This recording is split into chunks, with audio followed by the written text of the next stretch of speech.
So the first order of business is to call the roll. Okay. Counselor Todd. Here. David Fox. Here. Jeffrey Santa Cruz. Here. Amanda Savage. Here.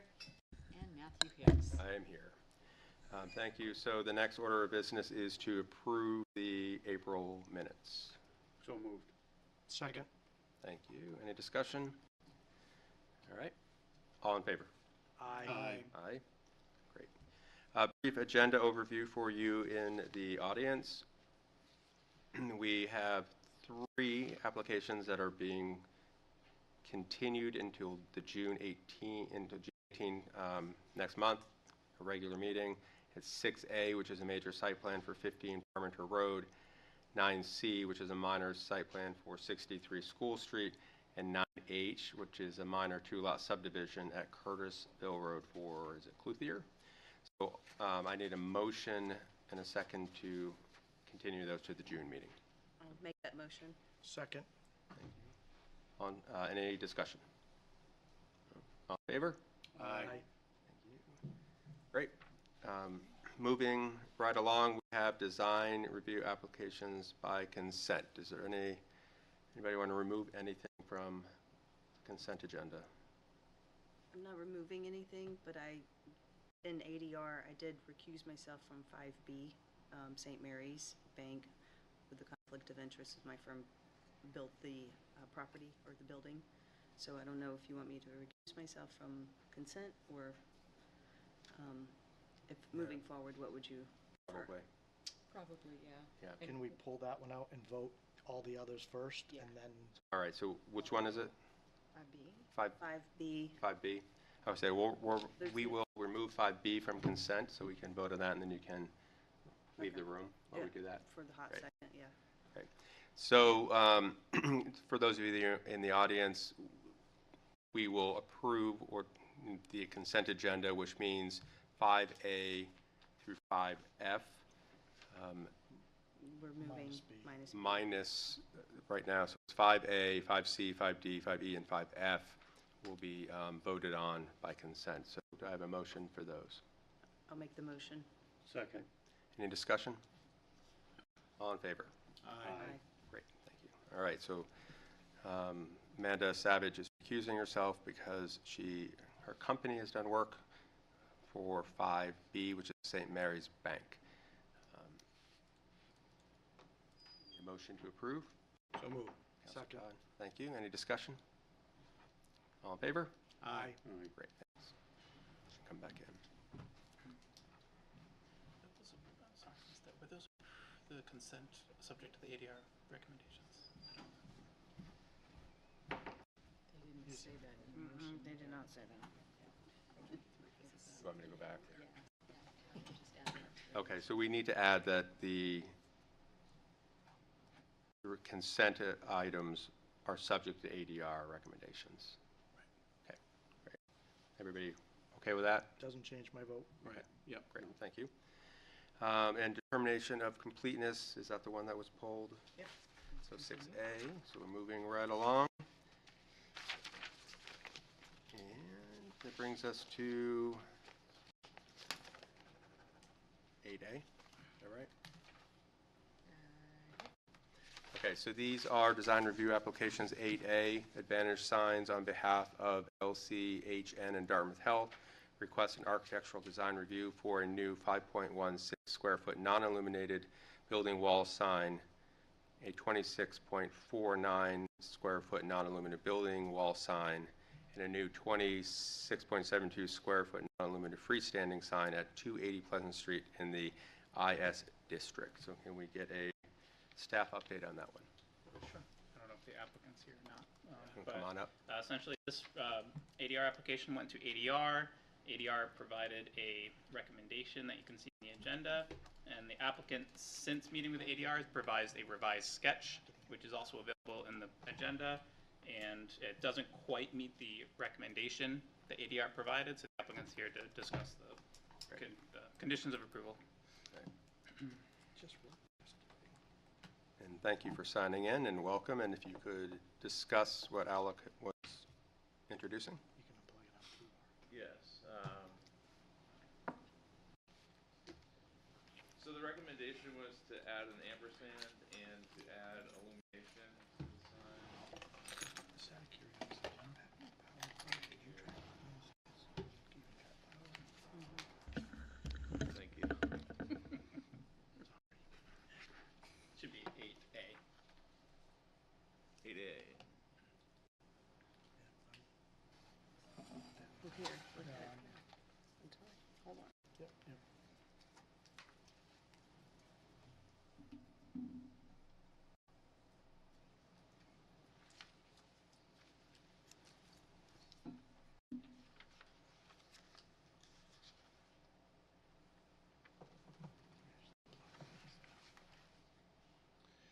So it's this sign, the entrance and parking sign. They requested to add an ampersand. We spoke to Dartmouth, and their feelings were they had a marketing and design firm look this over, and design review had mentioned to center the ampersand, and we put it on the first line. We also dropped an arrow. Instead of having 2 arrows up, we had 1 arrow up, and they don't feel that they need illumination on this because it's off the main street and it's in a industrial or a business park. It would have added a lot of cost to the sign. Those are the changes. So you don't want the ampersand, or you don't want it? We don't want it centered. They wanted it on the top line where it is right now. So that was after their branding guidelines depict the signs to look like this. Any questions of the applicant? So we have an ADR recommendation that the applicant is not agreeing with. We've been here before. Is the ampersand. It's the ampersand, right? And the illumination. Well, Yeah. so I'm the one that brought up the idea, or had the, not idea, but had the suggestion in regards to illumination and/or reflective. We are going to print. do reflective, Okay. yeah. I'm okay with reflective numbers, letters, whatnot, because it was more or less I know as we get into shorter days, it's can be completely dark around 4:30, 4:45 appointments, even though this is pediatric, it's still, they go till like 7 o'clock at night. So when someone pulled in, that they would be able to see, that it had some kind of reflective, that their headlights would be able to know that they've pulled into the right driveway, that kind of thing. So I'm okay personally, but again, this is a committee, that as long as there was reflective lettering, that I was okay that if it wasn't illuminated. But again, that was my concern, so before it did not have it. What about the ampersand? I'm indifferent about that. Me personally, I'm indifferent about the ampersand, so. Yeah, remind me your preference one more time, The way that we have it, as I see it on the screen. exactly. Yeah. Correct. Does anybody have a problem with that? Okay. All right. Great, thank you. Okay, Yep. thanks. I may recommend, if you're looking to approve as submitted, you could approve as submitted and approve the application as submitted and revised on May 13th, 2025. To make it clear, that'll reflect your revision. Great. See if anybody in the audience has anything to say about this. Anybody want to speak to this application? All right. So, close the public hearing. Thank you. Okay. And discussion. Seems fine if you don't have, you're comfortable with it. I- That was, my question was going to be, actually, what was ADR's position on this, or what was the specifics on you? Again, it was just, as long as there was originally no illumination, no nothing, as long as it had reflective, I don't know the right words, reflective paint or lettering, then I was okay with it. I just didn't want someone to pull in and be like, ooh, after if we get dark. So approval is submitted and then with the reflective lettering. Uh-huh. Okay, so may I make that motion? I'll make the motion. Yep, Okay. I'll second. Second. So Alec, with your comment, as of the date that Alec mentioned, You're approving the application as submitted with reflective lettering and as revised on May 13th, 2025. Yeah, Okay, that's yes. fine, yep, thank all right, any more discussion on that? All in favor? you. Aye. Okay, great, moving on. Next item, let's see. 8B, which is a Portsmouth Sign Company on behalf of the Doubletree by Hilton and Capitol Hotel Company 7 LLC, requests an architectural design review for an 116.3 square foot internally illuminated building wall sign to replace an existing building wall sign, a 115 square foot internally illuminated building wall sign to replace an existing building wall sign, and a 114.3 square foot internally illuminated building wall sign to replace an existing wall sign, a 48 square foot internally illuminated pylon sign to replace an existing pylon sign, and a new 22.3 square foot non-illuminated building wall sign, 172 North Main Street in the Urban Commercial District. So welcome to the table. We'll have a staff update, and then we'll hear from you. Sure. This was an ADR application that went through. ADR recommended approval of the application as submitted with the condition that the pylon signpost be painted a dark blue or black color.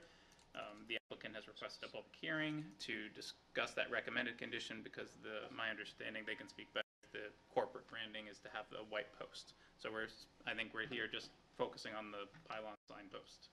That's my understanding. Yeah, I spoke with them after the meeting on the 13th, and because of their corporate branding for pylon signs and just in general, it's to stick with the white, so that was their preference there. You know, they had noted that the existing was white as well, so just they wanted to add that in there as well. So that's really all we had, was just meeting the brand guidelines. Just keeping consistent with the brand. Yep. Okay, great. Any member of the audience have anything to add to this application? No. Okay, so we'll close the public hearing. How am I doing with that? I'm remembering to close them. Tell Rich. Yeah. So let's talk about this. What was ADR's rationale for having it be either dark blue or black?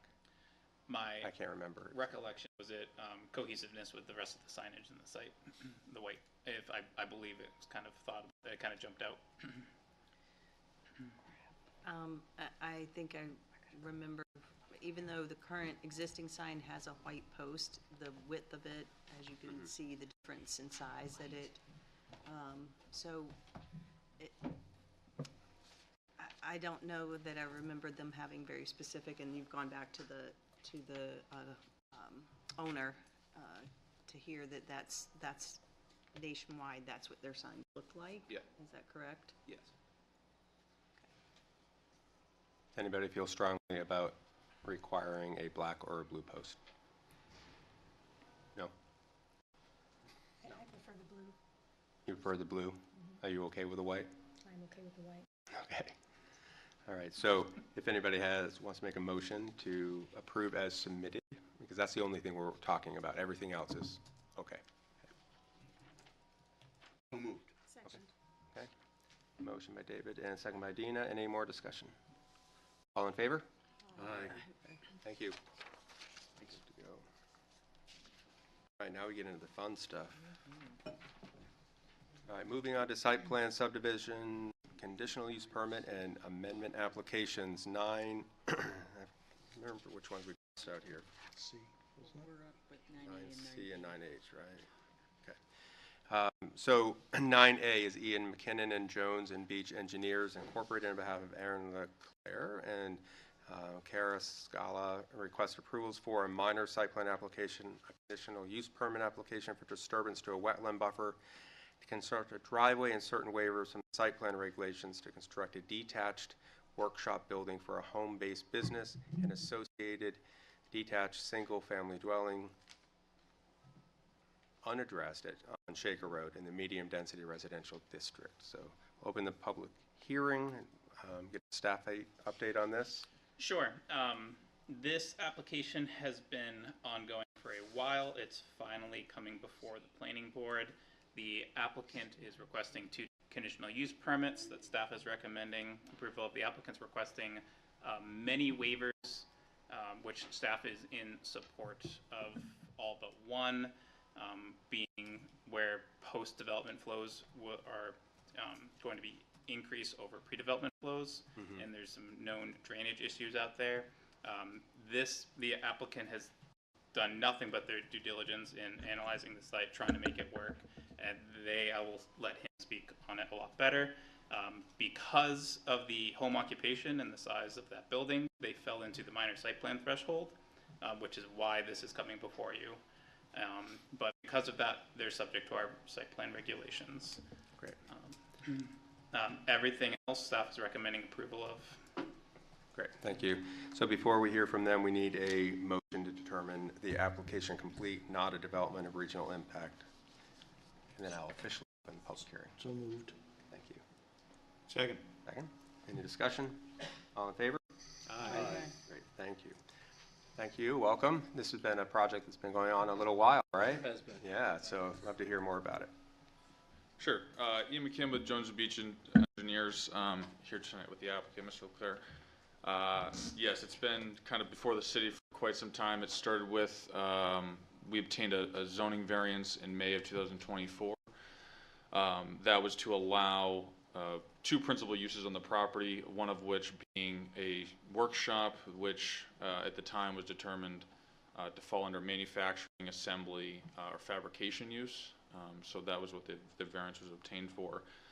Because it's a manufacturing use, it fell into the minor site plan, and since then we've been working, as you can see on the staff report, for quite some time with staff to get it to today. So this is an existing, roughly just a little over 15-acre parcel on Shaker Road. It is unaddressed at the time. It'll be given an address of 50 Shaker Road. So it's just south of the existing home on 68 Shaker Road. The existing conditions are fairly unique. It's about a 450-foot frontage property that extends quite a distance back. One of the most unique features, and happily to discuss kind of how it plays into the stormwater side of things, is that the entire frontage of the property has a wetland that moves diagonally towards Shaker Road.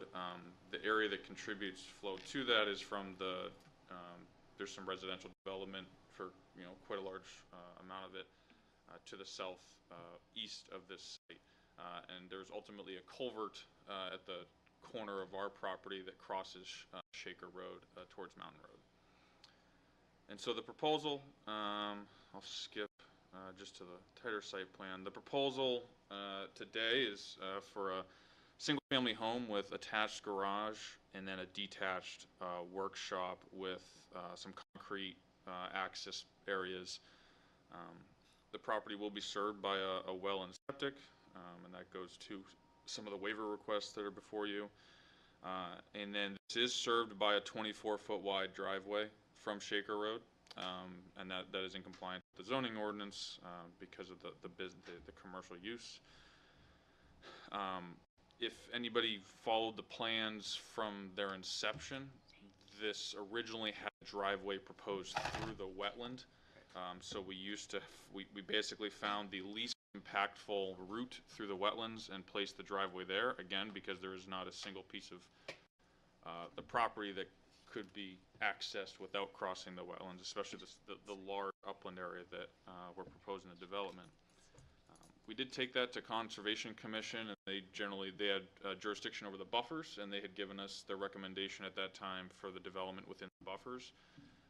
And then after that, we worked with staff, and there was a desire to see if we could pull that driveway out of the wetland, and it might do a few things. It would help with obviously decreasing and preventing direct wetland impact, and possibly improving the condition of the stormwater analysis, which was mentioned as a current waiver item. So the applicant worked with the owner of 68 Shaker Road and has agreed to a small lot line adjustment, and I believe that's 9B, so they're related applications on your agenda. So this minor site plan application does account for that lot line adjustment, which allows us to just get outside, and we've confirmed with our grading limits that we can avoid any direct impact to that wetland, and kind of just have the driveway kind of swoop in a little bit from the further north with that lot line adjustment. The property will be served by 2 proposed stormwater ponds. The topography is such that the area around the proposed home, behind it, everything wants to fall to the west, and so we've done everything we can and actually capture 100% of the impervious that's on our property into these ponds, including the roof, the concrete areas, the driveways, into these 2 ponds, and attempt to infiltrate as much as possible. So I know that we have some comments from engineering work through potentially as conditions of approval, and then there's obviously there's different waiver requests for stormwater that I'm happy to get into if the board would like at some point. And then the last piece is that I wanted to highlight. I'll go back to is that what we are proposing a new utility pole on the east side of Shaker Road, and from there we'll have underground power the entire length to service both of these structures. I'll leave it there kind of as the cliff notes, and I'm sure people have looked at this for quite some time, and I'm happy to answer any questions. And we've seen this especially for a while. Yeah. So the question really, this is a really wet area. There's been, talk of other developments in there that have not happened because of the wetness. Can you just talk about, as Alex was mentioning, the pre and post? Sure. Right. Yeah. As far as the change and. Yeah, and I'll say this is probably one of the most unique stormwater analysis that I've ever looked at. It looked at the total study area was about 10 acres, basically from the midpoint of the property with the contributing areas. The fact that the soil conditions, being that there's a mix of A and D soils here, the A soils essentially are very susceptible to changes in land cover, and that affects peak flow runoff quickly. So in this case, even though those ponds are capturing and infiltrating nearly all the stormwater, including I think up to, and we release stormwater until the 25 or 50-year storm, the removal of any trees within this lot, and this goes back to the reason the driveway was, we couldn't do anything about that crossing of the wetlands. So that was an initial point of, the second you alter that land, there's nothing you're going to be able to do to meet that pre-development flow. So that was one of the drivers of, okay, can we move the driveway and then now capture that stormwater?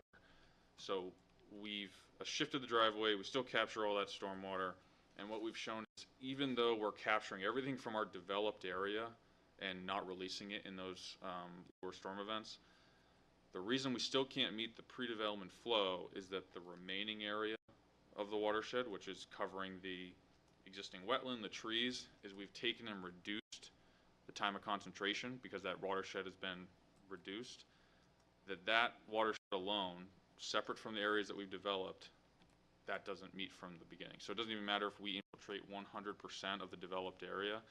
The area that we're not developing essentially drives the model to not meet the pre-development flows. But for our developed area, we're capturing all pavement, all roof area, and infiltrating up through the 25-year storm. So you're essentially saying it's not increasing a problem. It's not creating a problem. We don't feel that we'd be creating a problem from our developed area. The problem, I think, and I understand it, speaking extensively with staff, is that the way that the standard practice of doing these models, that existing watershed is just inherently going to make it so we can't meet that pre-existing threshold. There's a chance that in reality, we still will. It's just the limitations of the models at times that I think is what's driving this. Any questions? No? Looks like you did your job. Wow. I hope. Right. Yeah. Great. So I guess we will ask if there's any members of the public that want to comment on this application. Seeing none. I'm a member of the public. Would you? We've What would done you like? every darn thing that we can to make this meet your requirements on. And there's really nothing else we can do.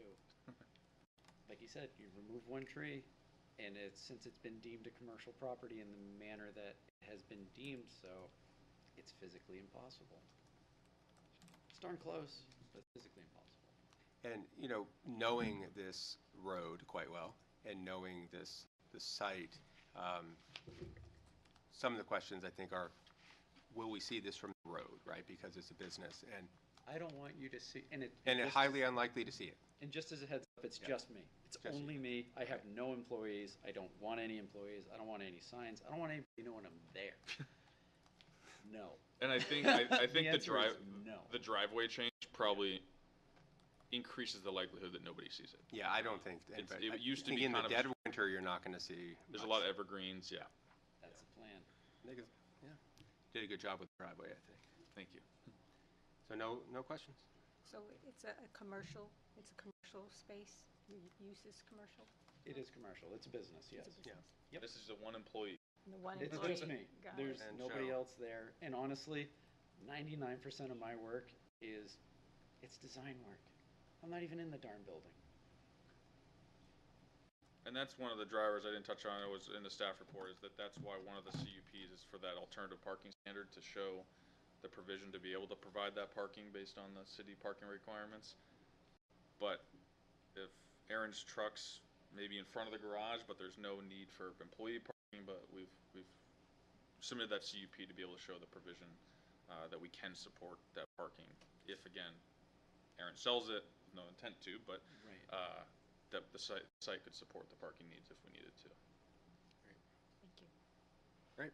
So we will close the public hearing, and thank you for your testimony. Thank you. So we need to take as findings of fact the staff packet testimony that we heard, and we had no testimony from the public, but from the applicant. So we have any discussion on this? So we have a few things to do, which is 9.1, which is findings of fact, and then 9.2, we have a waiver request. And so if you look at this, staff is recommending granting waiver request from section 1504 landscape plan, 23.02 municipal water system, municipal sewer system 24.02, 15.04 municipal sewer, and then 15.04 another municipal water. So a lot of these waivers, staff's in support of all of these waivers. Right. The one that you're not in support of is from the listed section of the site plan regulations because the request does not meet the criteria of RSA 674-44-3E or section 3608 of the site plan regulations. Specifically, granting this waiver could be detrimental to public safety health. Can you explain that a little bit more? Sure. There is a documented there's flooding that occurs downstream of this water channel on Mountain Road, and the neighbors there, it's something that has been going on for years. So the staff feels we're contributing, increasing contribution to that is making that problem worse. So somebody's experiencing flooding from this water channel today, and just on the notion of increasing that, it seems contrary to that point. I think that you, as the board, need to decide is if this applicant just constructed a single-family home, they wouldn't have to meet any of our site plan regulations. They wouldn't have to retain any of this water. It could be a lot worse. So I think these are some things that the board needs to discuss. But staff looked at it as where we are and what we know about. But the applicant has done everything on their own accord. They've continued. They've made every possible effort as far as they can tell to make this work as best as possible. I guess my question would be do we know that, is the culvert that's under the road sized properly? Jeff, we don't know. I just found this out yesterday talking to the city engineer because he's been involved a little bit, is that somebody fiddled around with that culvert and decreased its capacity. It's old, it's in bad shape. I guess it's been cleared out since there's been problems over the last few years. It's been somewhat rectified and the culvert's been cleared out, but I don't feel that the problem is completely solved. To completely solve the problem would take, actually not the culvert that goes under the road. On the downstream side of the culvert is a pipe that really should be an open channel. And that pipe was put in without the city's knowledge. And that is probably the issue. An old pipe that does not have enough capacity downstream from the pipe that goes under the road. And that's what I'm getting at. So if the channel was still there, or if that downstream pipe, whether it was a butter that did it or how it happened, if that wasn't happening, there's a good chance we wouldn't have flooding downstream. So what we're doing on this site is not necessarily cause and effect. Right. So I kind of, what Alex said really sticks in my mind. If this was a single-family residence with a paved driveway, 16 feet wide, and had a nice big basketball area for the top for the kids, it'd all be impervious, and we'd have no say whatsoever. At least this applicant has made best efforts to get to that 25 condition. And once that area does start to maybe grow back in, trees, shrubs, the little thickets, it's possible that over time it will somewhat rectify itself and get back to that kind of pre-existing slope condition. So I would be in favor of granting the waiver. I think the applicant's made a really good effort to do what they can to mitigate. I mean, they've even taken the water that's really coming kind of off the road back into the site by the way they've done the grading. So there's a little piece there. Yeah, I mean, I agree with you, Jeff, and I think that knowing Shaker Road quite well and Mountain Road quite well in that area, Shaker Road doesn't flood, right? And so the culvert is working because there's never water topping Shaker Road there. And I don't think it would be fair to almost punish an applicant because somebody in the neighborhood might have done something. And I think that's really on the city to figure out who's done that and to fix that problem. So I would agree with you there. Any other thoughts? I'm gonna listen to what you guys say as far as having more intimate details about the road and the watershed. Steph and I know the area a little. I think you do. Just a little. I think you do. Nothing from anybody else? So the reason I didn't want to do 9.2 is I wanted to discuss 9.3 because I had a feeling we might be approving all of them. So we'll go back to 9.2, and so if we wanted to approve 9.3, can we loop it in with 9.2? Okay, that's why I wanted to do that. Great. So a motion and a second to grant the waiver request, including 9.3. So all of them in 9.2 and 9.3. So moved. Second. Any additional discussion? No? Great. And all in favor? Aye. Great, thanks. I got to remember all these little things. Just keep nudging me. All right, so where are we at? So next is the conditional use permit, which is 9.4, a conditional use permit for section 2843D.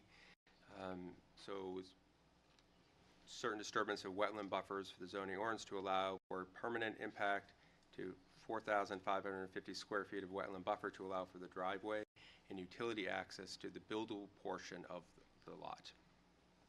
So moved. Second. Any discussion? All in favor? Aye. Moving on now to 9.5, conditional use permit to construct fewer parking spaces. We heard from them that they don't really need the parking spaces because they don't really have anybody coming to the business except trucks. So moved. Second. Discussion?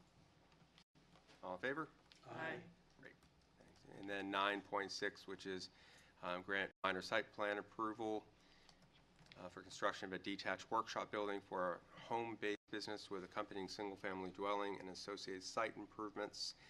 Precedent conditions 1A through D, 2A through, was it K? Q. No, keep going. Keep going. K through Q, 3, 4, and 5. And subsequent. And then subsequent conditions 1, 2, all the way to 9. So moved. Second. Second. Second, Dina, thank you. Any discussion? All in favor? Aye. Great. All right, so that takes care of that one, and I think you are coming back up.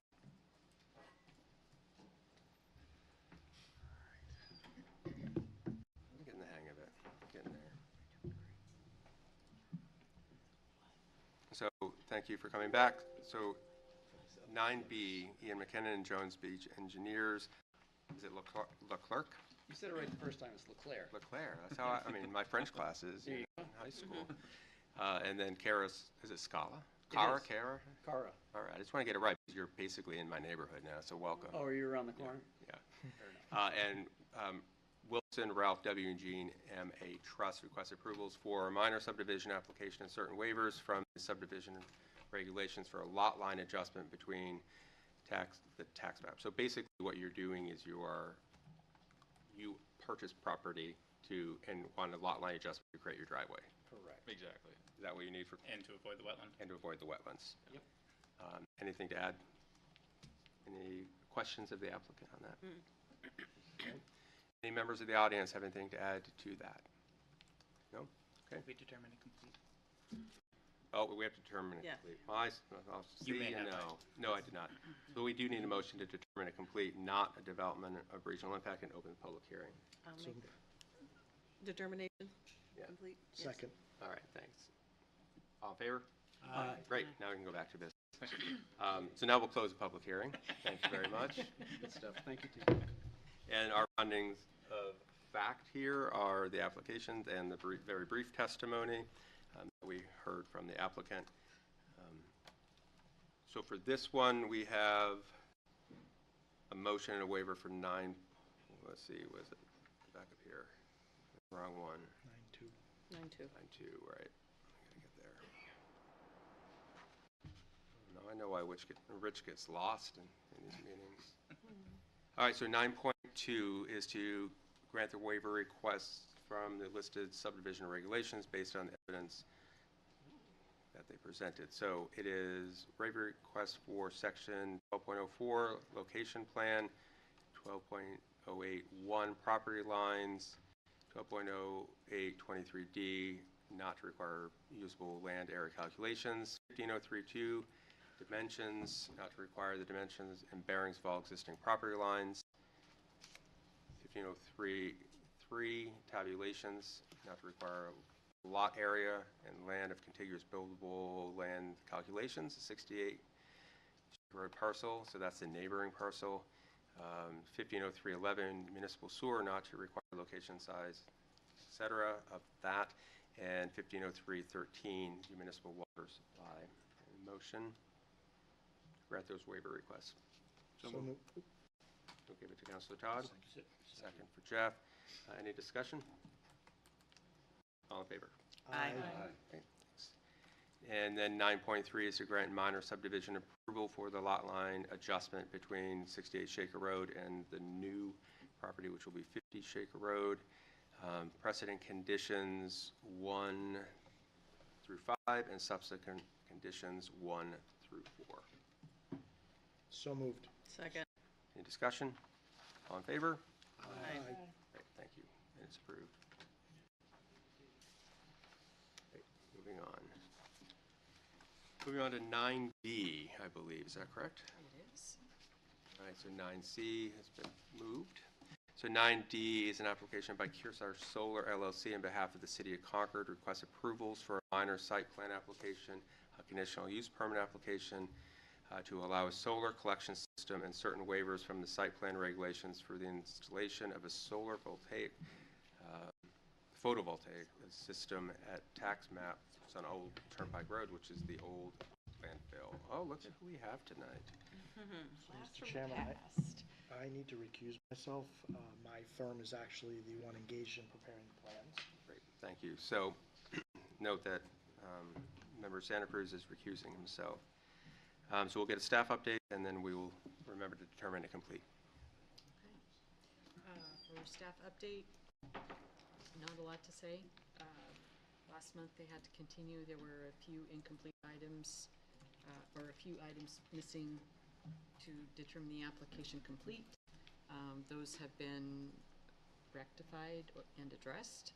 And with the revised plan set and the waivers, the application staff considers it complete and ready to move forward.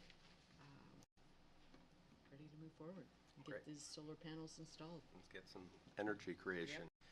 So we need a motion to determine this complete, not a development or regional impact, and to open the public hearing. So moved. Second. Great, thanks. All in favor? Aye. Great. Welcome. Thank you. Good You're evening, on. everybody. So I'm Beth Fenstermacher, Director of Special Projects with the city. So I just want to say this is an important project for the city. We started this probably 10 years ago, so we're finally here. We put out an RFP a few years ago. We selected Kearsarge Energy to pretty much put this underutilized parcel of land to use and create local clean energy. You'll note there's a lot of waivers. A lot of that is because the city has placed a hardship because of the lease area within this large property. It's everything that they're doing has to be within the lease area, so they did not look at everything, on the whole entire property, because we have the transfer station there as well.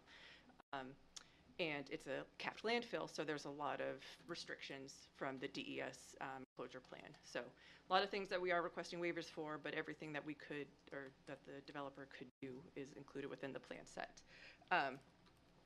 I think that's it. So yeah, it's just a great project. The city will be receiving financial benefits through lease payments, group net metering agreement, and pilot. So it's a great project for the city. And I'll pass it on to Weston Sampson, who's representing the developer tonight. Thanks, Beth. Hi, everyone. Rob Bukowski, Weston Sampson, representing Kearsarge. I'll just give a quick overview. So the site plan you can see is there, right behind the transfer station that's located at 77 Old Turnpike Road. The project is proposed to be 5 megawatts AC, and it is, as Beth mentioned, on the capped portion of the landfill. The project development area is about 21.4 acres of a 52.9 acre parcel. Access will be just to the southwest of the transfer station, so there'll be no impacts to the transfer station. They'll have separate access that's constructed. It's right on the bottom side of the plan there, so there'll be a new access road that goes up. Deliveries will all be made through that parcel down to the south there, and then up through. There's a sort of a laydown area, turnout area at the base there. Foundations for these, I'm not sure how familiar you are with the solar projects on landfills, but if you see on a typical site, they're usually either post-driven or ground screws that are the foundations. But here, since it is a capped landfill, we're not permitted to put foundations down through the cap. So these are typically usually precast concrete blocks that are placed, and there's 2 blocks per table. So what they'll do is go out, level the area with like a gravel or crushed stone, place the block on top, and then build everything up from there. It's only low ground pressure equipment that's allowed on the landfill, since it is a landfill, and what we need to show DES and everybody is that the proposed project is not going to compromise the integrity of the cap. The electricity will ultimately run through combiner boxes, inverters, which will convert the DC electricity generated by the panels to AC, and then from there through a transformer that'll bump up the voltage to match what's in the transmission lines. So the connection will be made excuse me, through the proposed utility poles along the access road. Yep, exactly. And then into a pole on Old Turnpike Road, which will connect into the electricity basically feeds back into the grid. As part of the analysis, so we've already submitted this to the AOT Bureau, and we've gotten approval from them through DES, and it's currently under review by DES Solid Waste through the Tier 1B permit. We've received some initial feedback there, nothing substantial, so we're hopeful that that approval will be coming in the near term. But we have performed stormwater analysis, geotechnical analysis. Ultimately, as Beth mentioned, we're kind of limited to certain things we can or can't do because it's a closed landfill. So the analysis we did on the stormwater side shows that the existing stormwater infrastructure, which is a basin sort of the southwest, can accommodate the stormwater generated from the site. Our analysis, I would say, is conservative. Some may say that a closed landfill is already impervious because I don't know if you know how these things are constructed, but there's typically waste, then soil cover, and then there's a membrane that's basically impervious and then above that, there's a sand drainage layer, and then topsoil on top of that. So you can make the argument that that impervious membrane is already impervious. So even though we're putting concrete foundations on the cap, we're not increasing the amount of runoff. Everything is still handled within the cap and then goes to that existing infrastructure. Ultimately, everything comes out of that stormwater detention basin and then into a wetland area. There are several waivers, as Beth mentioned, that we're requesting, mainly just because of the limitations of the site and the fact that it is a capped landfill. The only other thing I'll mention as an aside is there are existing utility poles that some of you may have noticed going there, and those are, as a separate project from Unitil, being routed around so that the array area will be within that current line of utility poles that are going to be moved. So, I'll answer any questions. Anything to add? You have one more member of your team. This is Marissa Sewell. She did the bulk of the work. Okay. I'm just the face. Any questions? Yeah, thank you. Just could you remind the public again, when this is installed, what we're expecting in terms of power output from this site? So I'm a civil engineer. All I know is it's 5 megawatts AC. Right, okay. So, And get do one more question, thank you. What's your best estimate in terms of timing once you get through all of the permitting process, and then for, you know, construction, when was the earliest date that we could possibly see this in operation? I think the plan is to hopefully start construction this summer, and I think the duration of construction will be about 6 months. So I guess optimistically end of the year. Okay. And a part of that too is coordination, and this is separate from what we do, but from what Kearsarge does, is just coordinating with Unitil to, you know, sometimes these things are constructed and they're ready to start producing, but you have to wait for that final interconnection with the utility. Right, okay, thank you. Right. You'll be ready for the shortest days of the year. Right. Perfect time. Dina? You said that the power would then be kicked back into the grid. Do you know who it's going to be? Is it going to be sold to the public, or is it for city use? Do you know anything about that? So it's, I'll Oh, yeah, snap onto this. please. So the agreement that we have with them is that the city, it could have either been a power purchase agreement where the city would purchase the power. Essentially, it's all just financial agreements because it's all going back to the grid. It's not a behind the meter. It's not specifically feeding anything. Because of its location, it all goes to the grid. So after that, it's financial agreements. So we're part of a group net metering agreement where we'll receive the surplus that's pushed out of this will come back to financial payments to the city, Concord School District, and then there'll be one more off-taker. It has to be some municipal or public entity. So it may be another town within the utility, within the Unitil area. So they'll also be able to sell RECs, renewable energy credits, and those will go out on the open market, and that'll be dealt with through Kearsarge. But essentially, it's adding 5 megawatts of clean energy to the grid. So we find that to be a win. I do too. Thank you. And Beth, this supports the city's initiatives, right? Can you a little bit more about that and what the city's working towards? Yep, so we have a 100% renewable energy policy that City Council adopted in 2019. So by 2030, city operations will be 100% renewable energy, but for the city as a whole, by, you put me on the spot, 2040, I can't remember the number exactly, but the goal is to get as much renewable energy in the city as possible. Right. Thank you. Just want to get that in the record. Thank you. Any other questions of the applicants? No? Thank you. So we'll call up members of the public if they have any questions or anything to add. You can step back. Make sure you sign in too, or else Krista will get upset with me. Mr. Henninger, come on up. And even though we know you, you have to sign in as well. Oh, all right.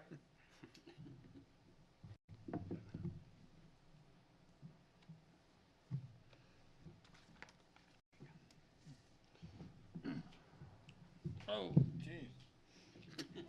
Somebody needs to revise this chair or something. I can't stand this. I'm not that short. Stairs and chair. I want to say this is an excellent idea and I support it. I really only have more of a question than than a comment on the design, is if this was pervious soil, I just was curious, rather than trying to dig through the entire report, what would be the impervious surface coverage of this type of array? Okay. Would you be able to answer that, or would the client be able? Percentage? Yeah. I don't know, maybe the applicant can. Okay. I'm more interested for future applications in this particular one, knowing full well that this is totally impervious, because anything in here has to be collected and treated. It falls on this property. You're going to get your answer right now. I hope so. So I think the question was if this was like a field rather than a landfill. Yeah. So the impervious number then wouldn't be very much different. It's the equipment pads, the access road, and the foundations. So it wouldn't be significantly different. Okay. Do you have an idea what percentage, roughly what? It doesn't have to be precise, but roughly what percentage of impervious that would be? I don't. No, you don't. 10%, Not off the- 15, something like that. I'd hate to give you a number that's off. Okay. All right. I'd have to look into that. All right. So I was just curious as something to think about for future installations. That was all. Great. Thank you. Anybody else want to comment on this application? Oh, okay. Seeing none, I don't think we need to call you back up. We'll close the public hearing. And our findings of fact for this one are the staff reports, the applicant's submission materials, testimony provided, public hearing, and other documents and materials provided during the public hearing. So we have before us, as Beth mentioned, we have to grant a waiver request, and so we're granting waivers from sections 12, 13, 15, 16.02, 17, 18, 19, 20, 21, 22.073, 22.083, 25, 26, 27, and 29. Move rule. Second. Any discussion?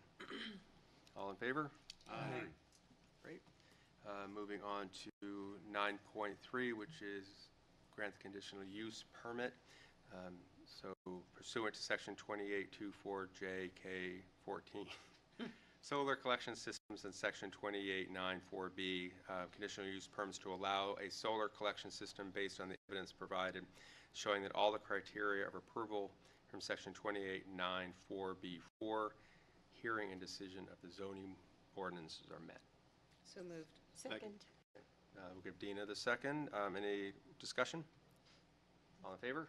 Aye. Moving on to 9.4, which is to grant minor site plan approval for installation of a solar collection system at tax map lot 751Z21, which is Old Turnpike Road, subject to the following precedent conditions. A1, what is, oh, this is confusing. A1, A and B, 2 and 3. And subsequent conditions 1 through 12. Yep. So moved. Thanks. Second. Any discussion? All in favor? Aye. All right. There we go. Great. Get somebody want to get Jeff, or do I? Oh, yeah. We can leave him out there. Leave them there. Leave him out there. See if he figures it out. No, we can't do that. Yes. So 9E we are hearing. 9E. Yeah. That one wasn't continued. Cornell's. They had a lot to say. Great. More We'll time welcome in the presentation. Jeff back. We have application 9E, Hebert and Dolder P. LLC, on behalf of York Properties LLC, request approval of a conditional use permit application for section 2843D, conditional use permits required for certain disturbance of wetland buffer, disturb wetland buffer for the construction of a driveway at 120 Elm Street in Pennacook in the neighborhood residential district. Can you get a brief staff update on this? Sure. So this application is a conditional use permit for the applicant to disturb the wetland buffers to construct a driveway that is serving a development in the Town of Bosquen. That is, staff's recommending conditional approval of the CUP. We are also recommending that the planning board determine it complete and a regional impact. It will be a regional impact. That's what we're recommending, that would and I make think sense. they plan to go before the Bosquen planning board as well, but that's between them and Bosquen. So we will need a motion to determine the application complete. Yes, a development regional impact, and to open the public hearing. So moved. Second. All in favor? Aye. Thank you. Welcome. Hi, my name is Maria Dolder. I'm the attorney for the project. And, all right, so as it was indicated, we are only here for a CUP. This is a really odd situation, as you can see on the plan. So this property is an undeveloped parcel. It's at 120 Elm Street. It's owned by York Properties LLC, and both of the owners are here with us tonight. This was part of a 2-lot subdivision that was obtained by Apple Hill Properties back in 2013. As you can see, the majority of this property and all of the buildable area is located in the town of Bosquen. However, the access is located in the city of Concord. So the access is what brings us before this board and why we need the CUP. The portion of the property in Concord is in your RN zoning district, and so this is going to be residential, so it all fits into both towns, the town and the city. The gist of this is when this parcel was originally subdivided back in 2013, they had created a shared driveway that would serve the 2 lots that they were creating in the subdivision. They had recorded an easement for that, and it was supposed to be a driveway that served, like I said, both of these lots. And you'll see that other driveway on the plan is the shared driveway that was originally planned for this.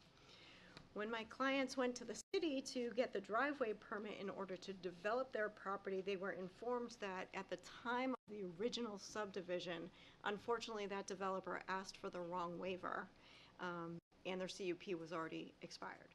So the waiver that they had requested basically allowed access to 2 dwelling units. So the big problem on that one is before the developer sold lot 1, he created a duplex on that particular lot within the town of Bosquen. So that driveway area already currently serves 2 dwelling units. So for all intents and purposes, this particular lot is deemed to be landlocked.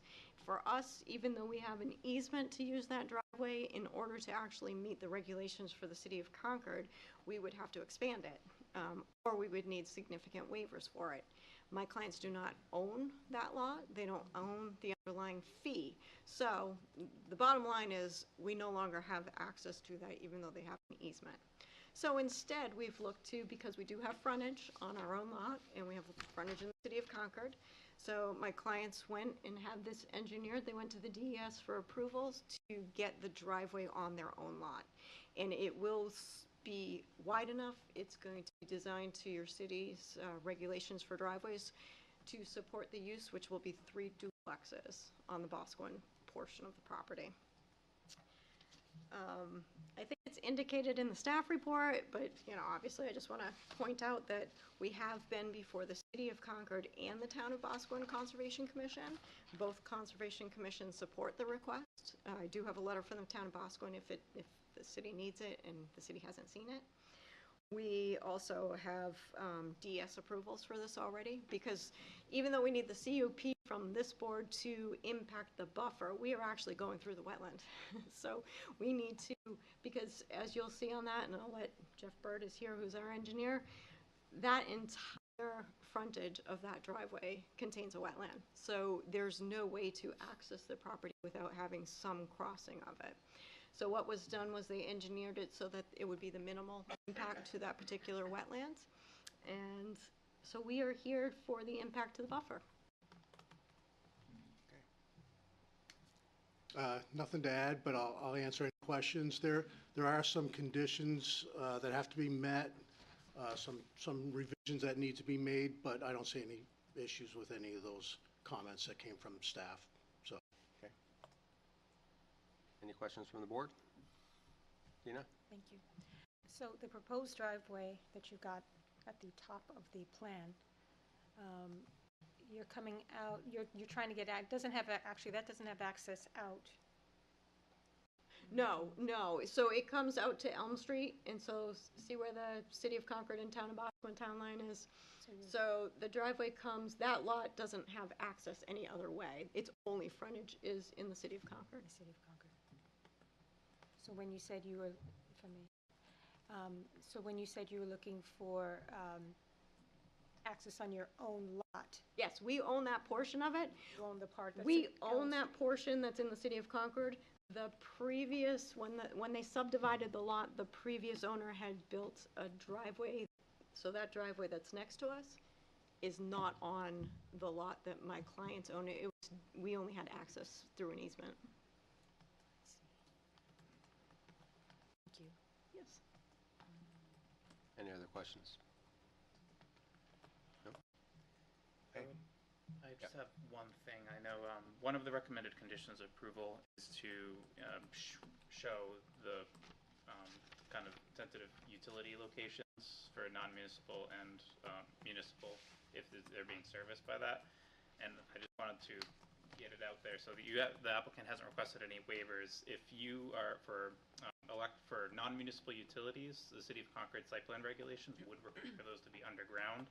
I don't know if that is your intention or if you intended to go overhead, but I wanted to get that out there because I could see a situation where you propose overhead and I tell you, well, it has to go underground or you need to come back here for a waiver, and so I want to make sure we understood that. No, the intent is to go underground.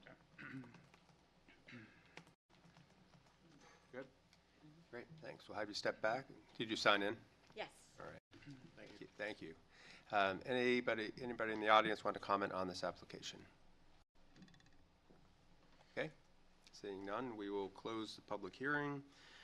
And we will, our findings of fact include information provided, staff reports, the applicant's submission materials, testimony, none from the public, and other documents that were provided.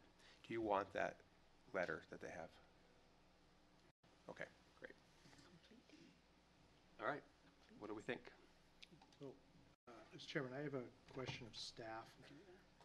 I see you guys have asked them to change out from detail D9 to D11 of the standards. Just want to clarify, D11 actually shows a sidewalk panel? Because it's potentially 3 to 8 units per our standard, so does that going to require a waiver from that a sidewalk is not required within this segment? It's a good question. In my opinion, it would not. That's a typical detail. I think it's more that driveway meets the 3 to 8. I think it's the 3 to 8 dwelling unit driveway for width, thickness, and everything else, where the rural residential driveway that's on there today is intended more for a single-family home. I think they may have put it on there because it has a culvert detail. But. Do you want to comment? Yes, please. I know you closed the public hearing. So in terms of that comment, I think staff did make a little comment that we either have to show D11 or something similar to it. So the plan was to show something similar to that, but with the sidewalks, because something that meets or exceeds our standards. Yeah, that meets these standards, but not that particular drawing, because no, we aren't going to put a sidewalk on that. And I know, like, under your table, it doesn't require the sidewalk unless the planning board were to require it from us. So is that? No, I appreciate it. I just want clarification because Thank you. Yeah, that's our intent. that, so the public understood. Great. Anything else? Making the job easy. Thank you all. So we move on to granting the conditional use permit for disturbance of the wetland buffer for the construction of a common residential driveway and utilities in accordance with Section 28, 4.3D. Conditional use permits required for certain disturbance of wetland buffers. This is at 120 Elm Street in Pennacook. Because criteria from Section 28.4.3D1 through 5 and Section 28.9.4B4A through G have been met and subject to the following precedent subject conditions. So precedent conditions A1 through E, 2A and B, and 3 and 4, and subsequent conditions 1 through 7. Move approval. Okay. Second. Motion, second from Jeff. Any discussion? All in favor? Aye. Motion passes. Great, moving right along.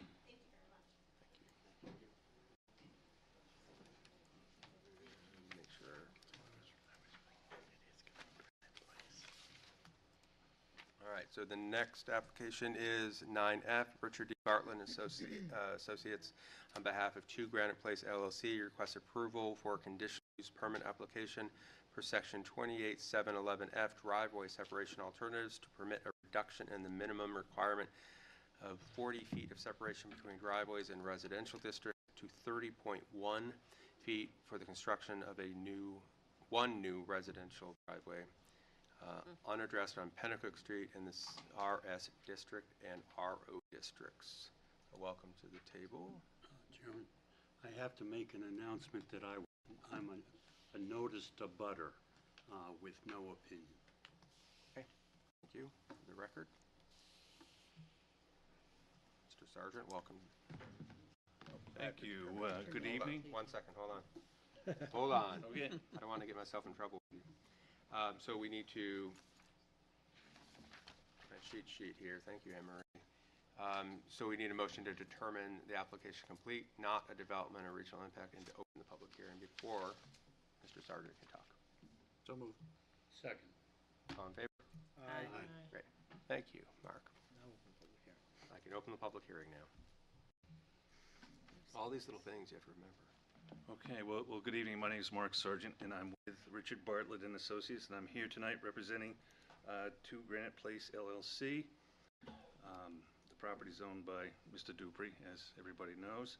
The site's located Little Pond Road. It has frontage on Pennacook Street. The area of the property is about 106 acres, and it's identified on map 651Z as lot 65. It's unaddressed.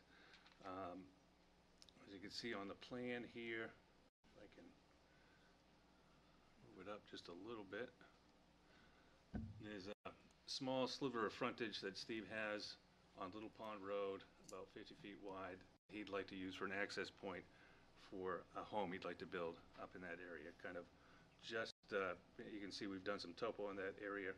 That's about the area Steve would like to build his home. So in order to get the driveway in, there's an existing driveway that's essentially right on top of the westerly property line there. And so we've pushed it over the driveway as far as we can. And rather than getting the required 40 feet that we need, we're only at 30.1 feet. The driveway to the east, we've got plenty of distance to that one. Was that me? Sorry. We're 82.84 from the driveway to the east. So that's all I have to offer. Okay. Any questions of the applicant? Staff have anything more to add? I would add that staff looked at this carefully. There are 2 other places on the property that have frontage, and this is, out of 3, this is the best of the worst. Yeah, there's so some there wetlands is no other associated place to put a further down driveway. Pennacook Street, and this is in closer proximity to where Steve, you know, this doesn't, let's see if I can scroll this up. So, you know, this is where his Pennacook frontage is. He's got another little sliver right here. There's, you know, some wetland complexes in through here. And, you know, this is the area he'd like to build his house. So, you know, it's quite a distance if you're trying to build a driveway, you know, coming up around these other lots or from the farthest east frontage that he has.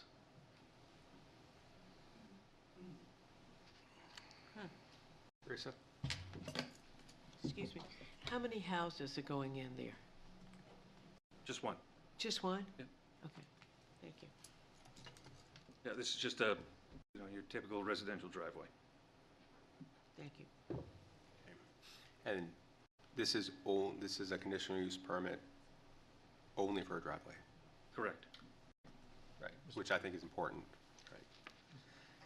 I have a question. In your supplement, you said it has adequate site distance. Have you actually gone out, measured the site distance? I did standard? I did not measure it, but I've done this for quite a while, and I can eyeball it and tell you that it exceeds up 400 feet in both directions. You trust his eyeballs? I was out there, I pulled in there, and when a car came up and over the road from the west, I almost got clipped. I'm not so sure I would agree with 400, you know, but I will defer. If staff has reviewed it and thinks that's the best of the best, then I will trust staff's judgment that they have been out there and looked at themselves. Any other questions? Mr. Sargent? No?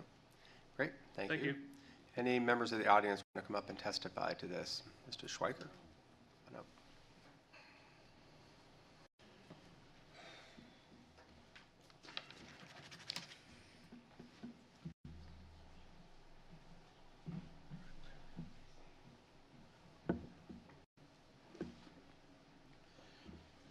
State your name for the record, please. I'm Roy Schweiger, and I'm not in a butter, although I do drive out there somewhat frequently.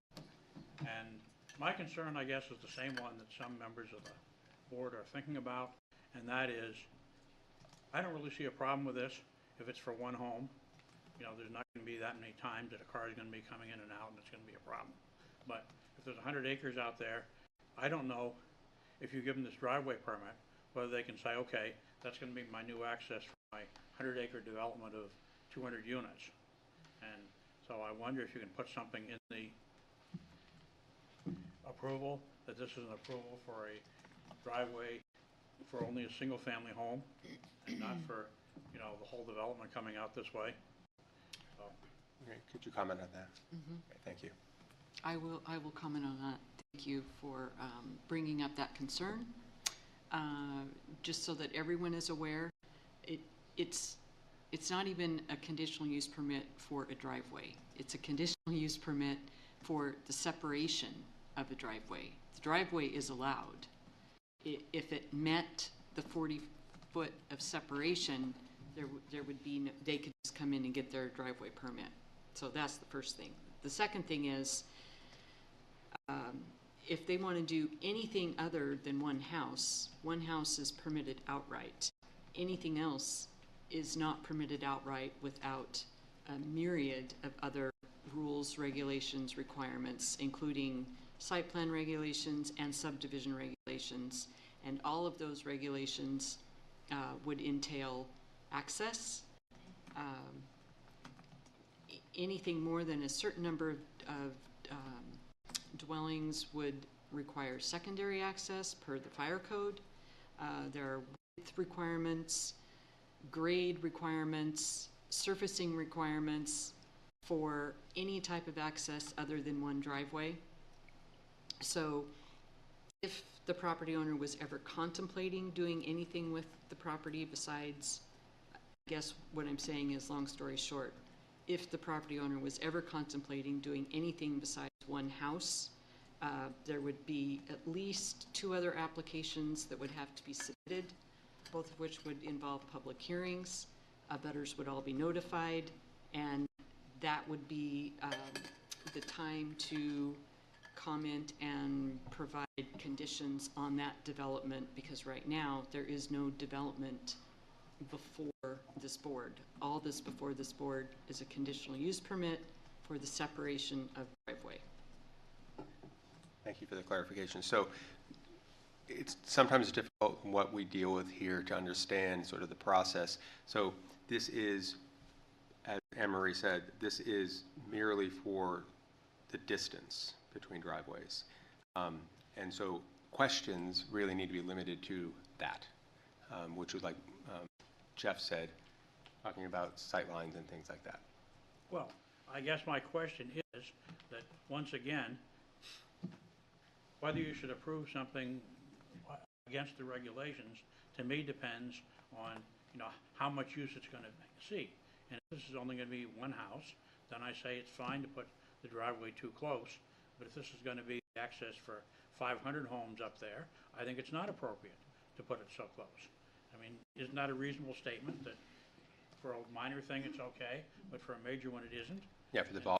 And that's why I believe that it would be nice if you could find some way of indicating that in your approval, because I've been to some meetings of the Zoning Board of Adjustment, and they have this habit of, if we have a driveway approved here, we can approve anything we want to on it, that sort of thing. So that's why I'm kind of, you know, wishful, we say, that, you know, can you do anything to make it clear that this is for one house? Okay. Yeah, thank you for bringing that forward to us. I think it's something that certainly we can consider. I'm not sure what we can do other than even if we can put a comment in, but certainly we'll discuss it. Any questions, Mr. Schweiker? No, thank you for bringing that forward. Anybody else would like to testify about the driveway widths? Come on up.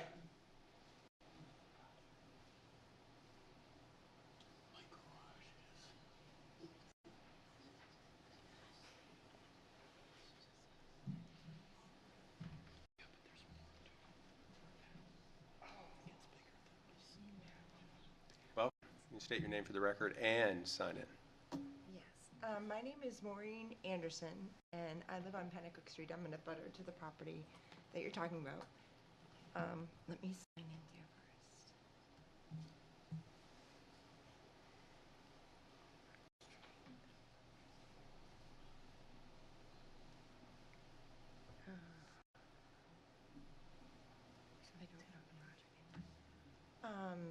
So I'm also here to speak on the driveway.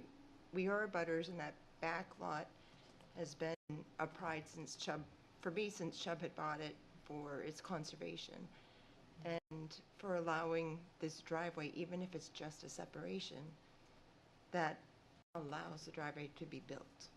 So without the separation, the driveway can't be built, so one has to come before the other.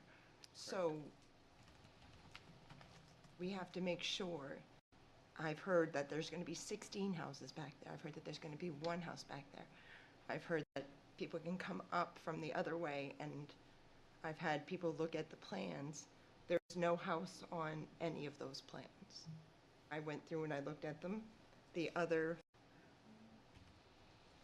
people who spoke tonight had their buildings on the plans, had everything else on their plans, even for just a driveway. They had the plans there for what they are building beyond that. This one doesn't have that on there, so we don't know at all. So we are concerned because we don't want a giant development coming behind our houses. We bought those houses to preserve. We like having nobody behind us, and it was supposed to be forever. Then it got sold off to 2 other companies, and so here we are here. I wish I could have bought it. They didn't want my offer. They wouldn't split up the land, so, but I did call up the lawyers and I asked if I could purchase the land, but I can't afford that. It's just one of those things, I couldn't purchase it without a big company behind me. But I would like to have it preserved somehow. So if it's only one house, and maybe preserving the rest of the land somehow, the way Chubb had wanted it, the way Kevin Swope had wanted it, would be really good. But that's like what we're hoping for. We don't want the driveway built there if it's going to lead to developments. Back beyond where he's cleared out already is another lot that has good soil, good grade for building. Other engineers have looked at it that I know of and have seen that. Oh, look at the grade here. If I were him, I'd go back there. Okay, so what is the plan? Is he really planning on going through all that and have a lot in the back? And this is only access to it. So that's what we're worried about. We're worried about a driveway going in there and then it becoming something else because you've allowed this. What's to say you wouldn't allow it, or he sells it to the city and it becomes a road and then it encroaches on the 2 neighbors that are there. It doesn't matter if it's that spot or if it's the one farther down that is 48 feet wide, and then there's one at the curb. But the one that's 48 feet wide has the wetlands, and he'll need other variances if he gets that variance because it's on an easement. What's to say he can't make a big loop around? We're just concerned about a lot of things that are going on with it. Understandable. So I don't know if I spoke to the width either. You did a great job of trying to stick to that. I appreciate it. And I wrote a script and I didn't stick to it. That's okay. Yeah, no, I appreciate you making that effort. But yeah, my family's been in town forever. My dad those backwoods as a kid. My uncle made maps of those backwoods even past everything. So it's just, it's really in my heart to keep it the way it is. Right. Understandable. Thank you. Any questions? No. Thank you for testifying. We appreciate that. All right, thank you. Anybody else like to come up and speak to this? Come on up.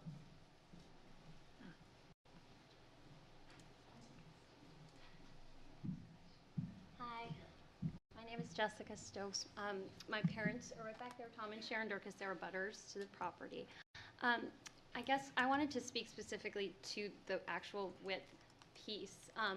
Obviously, we're not thrilled with the exception here either. We don't want the conditional use, but if there's going to be one, it's my understanding that you can put conditions on the width of the driveway. And so what we would like to request is that you consider putting a condition on the width that limits it to 1 lane, because I think it's already sort of destroyed the property on either side of, we're not either of those lots on either side. We're 26 Little Pond Road, so our property goes 10 acres back, and it abuts on the back side of it.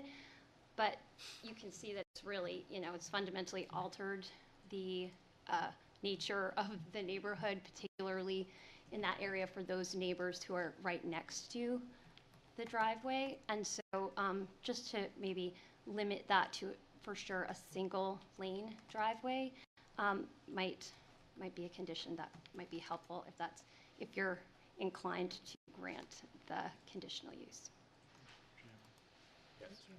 Just so you understand, the driveway is only shown as 14 feet wide, so it's not 26, 28 that you typically see.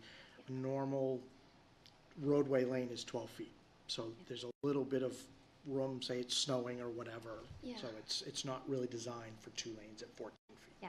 Yeah, That so makes I you would feel a say little better. the skinnier, the better, I would say, on the driveway there, because it does, it is really encroaching on the neighborhood. I just wanted to clarify Yeah, that they yeah. weren't asking for Yeah. something Got it, that we got would it. consider like a roadway width. Yes, absolutely. Thank you. Any other questions? Thank you. Did you sign in? I did not. Oh, thank you for doing that. Will. Okay, I'm doing a good job with that, at least. Anybody else like to speak to this application? Come on up.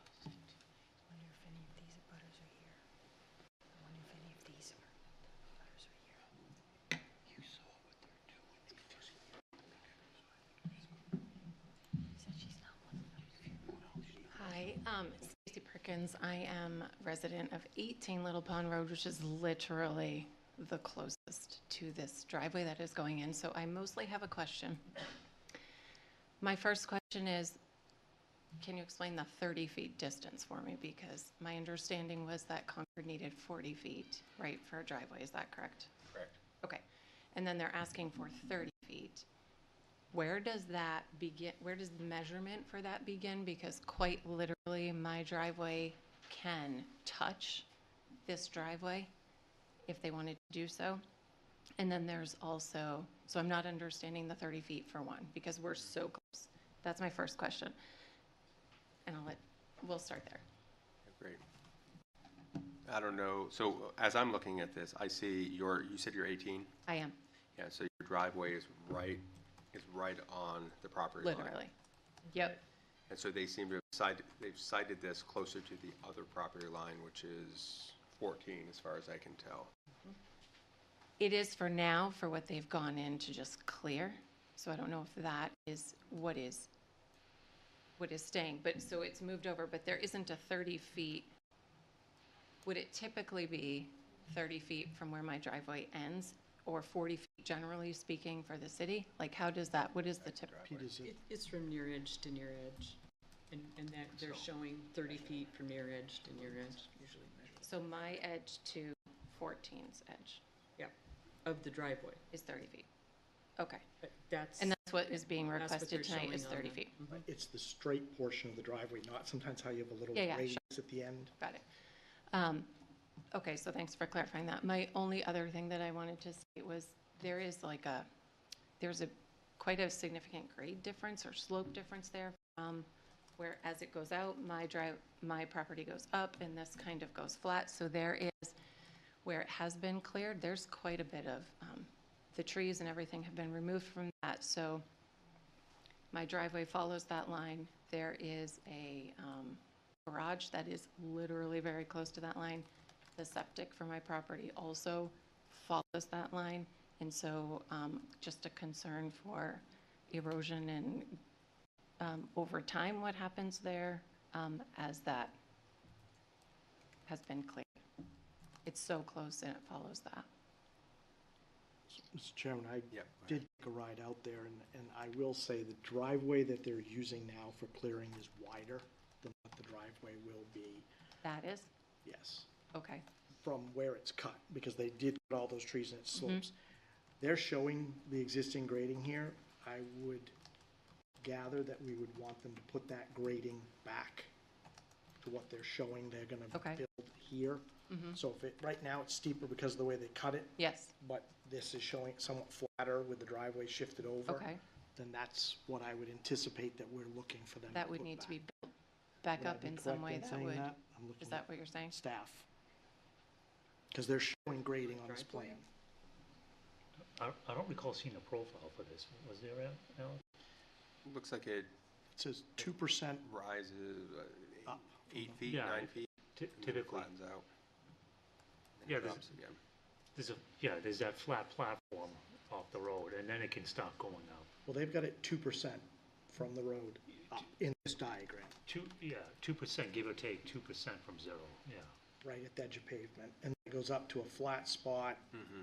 I don't know, maybe 75, 80 feet in, and then it goes 1% back toward the site. The issue is, they've gone out and cleared it right now, and because one lot sits high, one sits low, Very they low. went to this lot, but the loggers have cut this entire slope next to her Right. driveway out, and it's, some places looks about a 1-to-1. And I would, based on the contours in this plan, it looks like it's probably a little flatter than that. So it looks like they've excavated out more for the purposes of logging than what's here in the application. That's probably true. So I guess, I haven't been out there, Jeff, And recently. along where they've cleared that is leach field, an existing garage, and then the driveway. So just concern over time what happens to that if that's not securely built back up or, whatever the protocol is for that. That's just a worry there. I think we can ask Mr. Sargent in a minute. Okay. And then I only wanted to say one other thing. There is water issue a little bit right there, especially during the winter months. There is a spring that comes underneath the road there. The city has come out there several times. It's broken through the road, kind of runs down over that hill. A few years, the city came out last year and was trying to figure out what to do with that. Then there was a few years previous, the city had come in and built up kind of the curbs right where those driveways are so that the water would run down and kind of stay in the street. I noticed since this has been cleared that over the rain that we've had recently, the water runs, that stream that's underground has cut through the road again. It runs down and into my neighbor's yard. He's had quite a bit of pooling of water that now sits in his driveway. There was a concern at one time it ran down and into his driveway and then was a problem in the winter and froze. That's just there without that being built back up. The water now is running down the street and just into the grass and road at 14. And 14. Yeah. And that's all I got. Great, thank you. Yeah. Any other questions? No? Okay, thank you. Anybody else like to speak to this application? Come on up.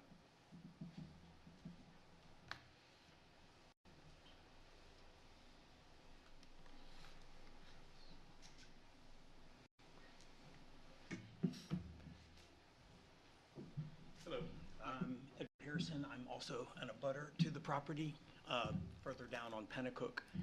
And as it relates to a statement that was made here about this access being the best of the worst, having this access, I know we're talking about the variance from 40 to 30.1, but granting access to a property like this and making a variance for that access, does the council ever consider limiting other access points since they are already providing a variance for this one access? It just seems to me that the total impact of the access should be considered when granting even one access. So if you're going to give an access at the best point, why not limit it elsewhere as part of the consideration? Would you like to comment on? Yeah, the ordinance already limits access. It's based on, you're only allowed one driveway per lot. and you can only have a second one if you have X number of frontage. I'd have to look at the numbers. Off the top of my head, I don't know if they have enough frontage to even qualify for another access. So the other two access points would not become driveways to the land? Not unless they would have to get a conditional use permit. Another one. For another access, if they don't have enough frontage. Okay. Thank you. Any questions? Yeah, right across from my drive. Anybody else in the audience want to comment on this application? Seeing none, we'll ask Mr. Sargent to come on back up and maybe address some of these questions.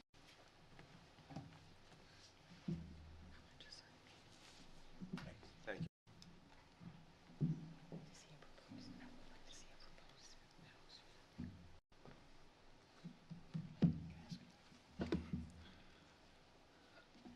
What specifically can I answer for you, Matt? Jeff, you want to?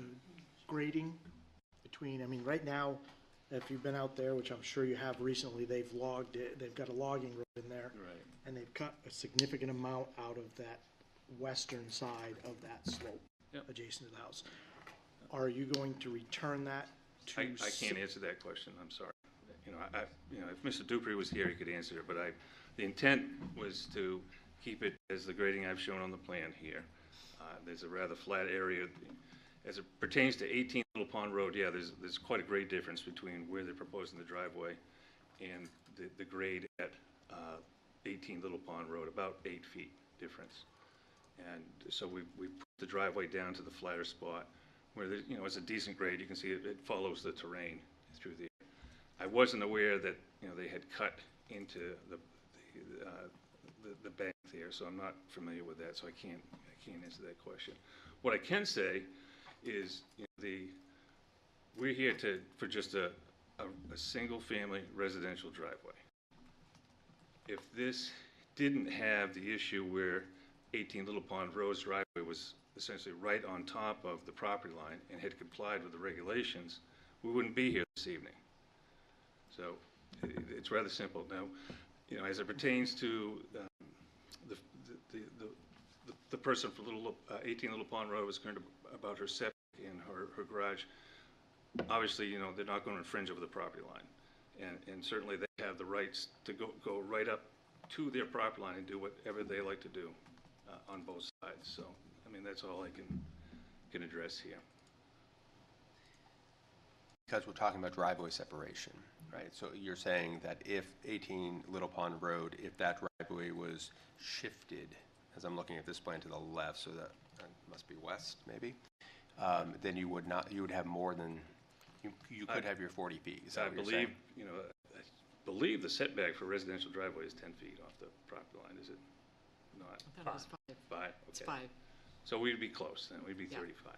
It needs to be 5 feet over. Yeah, but right now the driveway is right on top of the property line, so that brings us here today. So, and as it pertains to future development of this property, I'm not aware of any. I know I can tell you in all honesty that Steve had looked at developing this property further, and it's, to the best of my knowledge, he wants to build a single-family home here for himself. And Mark, if you could go back to what you were talking about in the very beginning about why you chose this one in particular. I thought I heard you say that if you put the driveway farther to would it be the east, then you would have to a longer driveway, wrap around, then you'd have wetland issues. That's correct. So the area Steve wants to build his house is right, in the kind of the southwest corner of that property here, close to Little Pond Road. The other access point is down here, past the intersection of Auburn Street, even narrower. So to get to where he'd like to access, that means, bringing the driveway all the way around these properties here. Or, even moving further down, closer to Pennacook Street, you've got the same issue, and then, as I had mentioned before, there are some wetlands associated with that area through there. And the area actually is a mapped line of future street too, so. Great, thank you. Any other questions? I have a quick question for, I think, staff in terms of, and I'm addressing one of the comments, and that is that if there were 3 access points, and that you chose the least of the worst kind of thing. I'm on Auburn. I'm the first house on Auburn Street, and so across from my garage, there's, I know, another access point, creating the same problem. Right. Yeah. With water, and then that you're aware of, on my property, underneath Pennacook Street, drains. There's a city culvert there. Sure. Yeah. That is pretty plugged up, but it's a city culvert, and that water runs all down in there. So assuming that from Steve's standpoint, he doesn't want to go in there, from the staff standpoint, when he made the choice where the driveway was going to be, I want to follow up on what happens to the other 2 access points, and does that allow him future development with a second access? No, so that's getting in, I'll look it up so that I know for sure. You're only allowed 1 access. The curb cuts there, yeah. Yeah. You're only allowed 1 access per lot, based on your frontage. If you have a certain amount of frontage, and I need to look it up to see what that number is. I think it's 150 feet in, I'm positive. Yeah, as you know, my driveway on Auburn Street is circular. I have 2 because I have 300 feet of frontage on Auburn Street. So I was allowed to put 2 points there. I do not believe, off the top of my head, I do not believe they have, this parcel has enough frontage for another access without additional relief. When you say enough frontage, is that frontage at one point, or the combination, or you add them all together? It's the combination, yeah. Okay, all right, thank you. They've got over 300. Teresa? I just have a question, and I think I know the 3 sites, but the site that's closest to Pennacook Street, I mean closest to the one that's the farthest east, which is close to what? They're kind of close to the corner? It's, well, you can see, I've got it right there, Teresa. You can see Auburn Street, head down Little Pond Road, and this is, I think, close to the area where the Water tower. Yeah. You've got the water tower, and then there's like those first 2 houses. This is right across. So my question, because I did not drive down that way, or I can't remember, I go that way all the time, is the one that's farthest east, are there houses close by on both sides, or is the issue with that one the water? Well, there's that, you know, as you come up the hill and you kind of go around the corner, and there's a bunch of houses right along that. Before you get to Columbus? Yeah, before you get to Columbus, exactly. So this is right there in between those houses, or to the east of those houses? It would be to the east of those houses. So only one house would be in a butter or impacted? True, yeah. Okay, but the issue with that site is water, with wetlands? Yeah, and. Besides the fact that you have to go around, but some Yeah, people like and long, it's steep, fancy and, driveways. the terrain isn't conducive really to it, so. Yeah, so he just have to have a long driveway. Yeah. Could have put trees on it, and it could look grand, I mean, whatever, but. I think that lower, just to comment, the lower access would create the same driveway separation issues with the Harrisons as you have up above, because their driveway is to the east side of their lot, and it runs right, that's where my garage is on Auburn Street. Actually, the garage goes out onto Pennacook. Yeah, you're talking about that smaller access point. Yeah, and that's where the wetlands is. Right, yeah. And I was talking about the first one. But that has the same problem. And the able-bodied staff, Alec and Pete to my left, did some calculations while I was rambling on, and they do have enough frontage for another driveway. So that would mean that he could have a driveway go in here to the east and go all the way around to the western, to the site in question, or something else. Or subdivide and have a totally separate access point. Well, and I would just remind everyone that any subdivision. Understood. that Yeah, There's, this is- there's way more requirements. that's not what we're for- so, talking about I mean, tonight. Yeah, Right. this is a So what's in front of 14-foot us wide driveway. is literally just, they're trying to do the best on this location to get the driveway in, and that happens to only give them 30 feet instead of 40. And that's really what That's all we're we're here talking for. about. Right. Okay, you got that. So the question about addressing the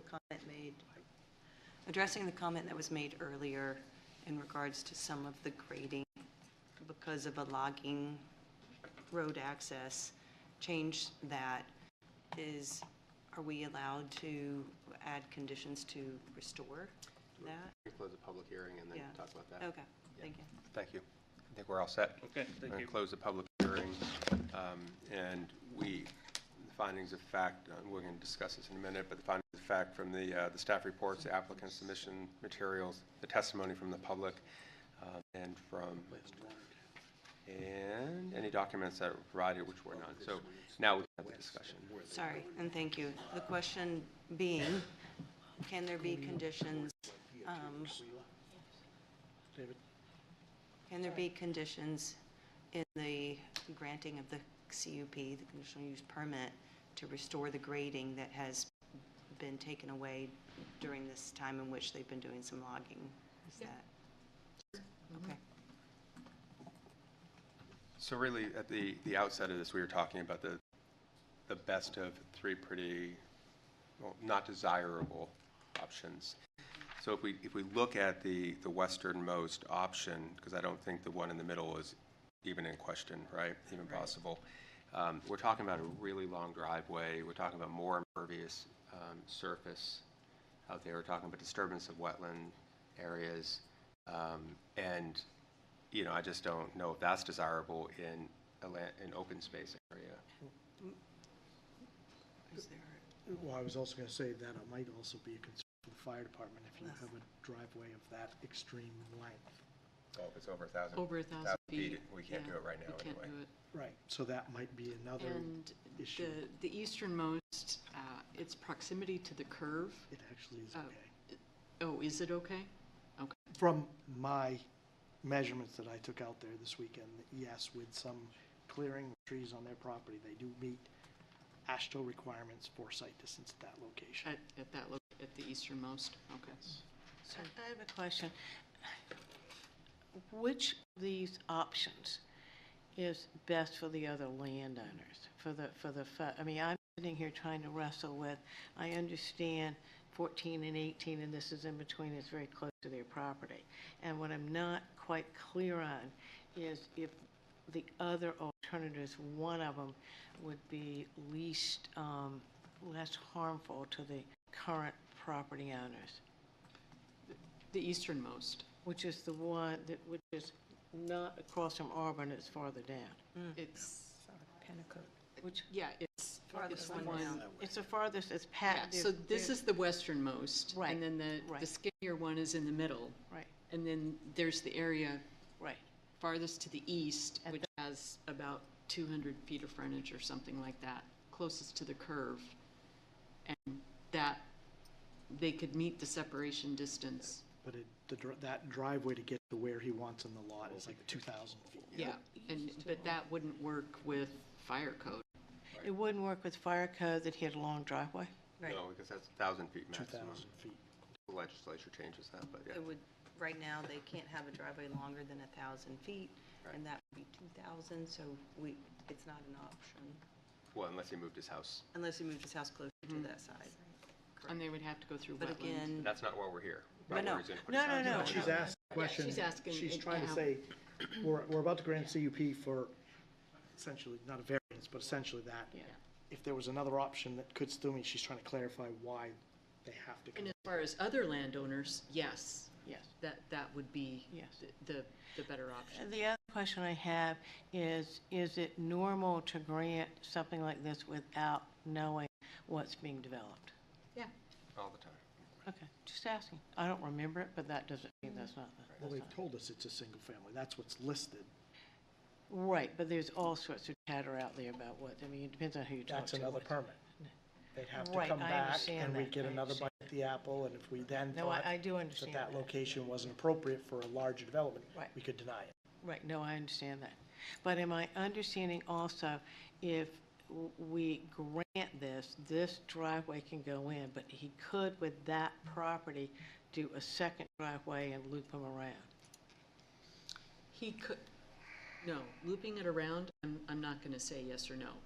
I will say that that property has enough That frontage he could do two? that it meets the ordinance, that there could be another driveway at the easternmost point. And am I understanding this as a one-lane or a two-lane driveway? It's 14 feet wide. That's what I thought, so that means only one car. Okay. It doesn't meet the requirements for anything more than one house. Driveway. Great, thank you. If it was gonna have more than that, it would have to be much wider. Thank you. Councilor Todd? Thank you. Yeah, and we've reviewed this, you just said it, but I just think, just for the folks that had concerns, and just so that folks out there watching know what we're voting on here tonight, there is no way that the acceptance of this driveway as proposed could possibly lead to further development without some other further action taken by an applicant to come in and propose 16 houses, 10 houses, whatever it is. And that they would then probably need to look at, I don't know that they could feed off of this existing driveway for that, right? They could not. It Right. would not qualify. They would need a completely separate driveway. Thank you. That's what I just wanted to clarify. So as you were just saying, there's a possibility that with the frontage that's available, you could have a second driveway. But again, that would be a whole new proposal for a second driveway, and then attached to that, well, what do you plan to develop at the end of that driveway?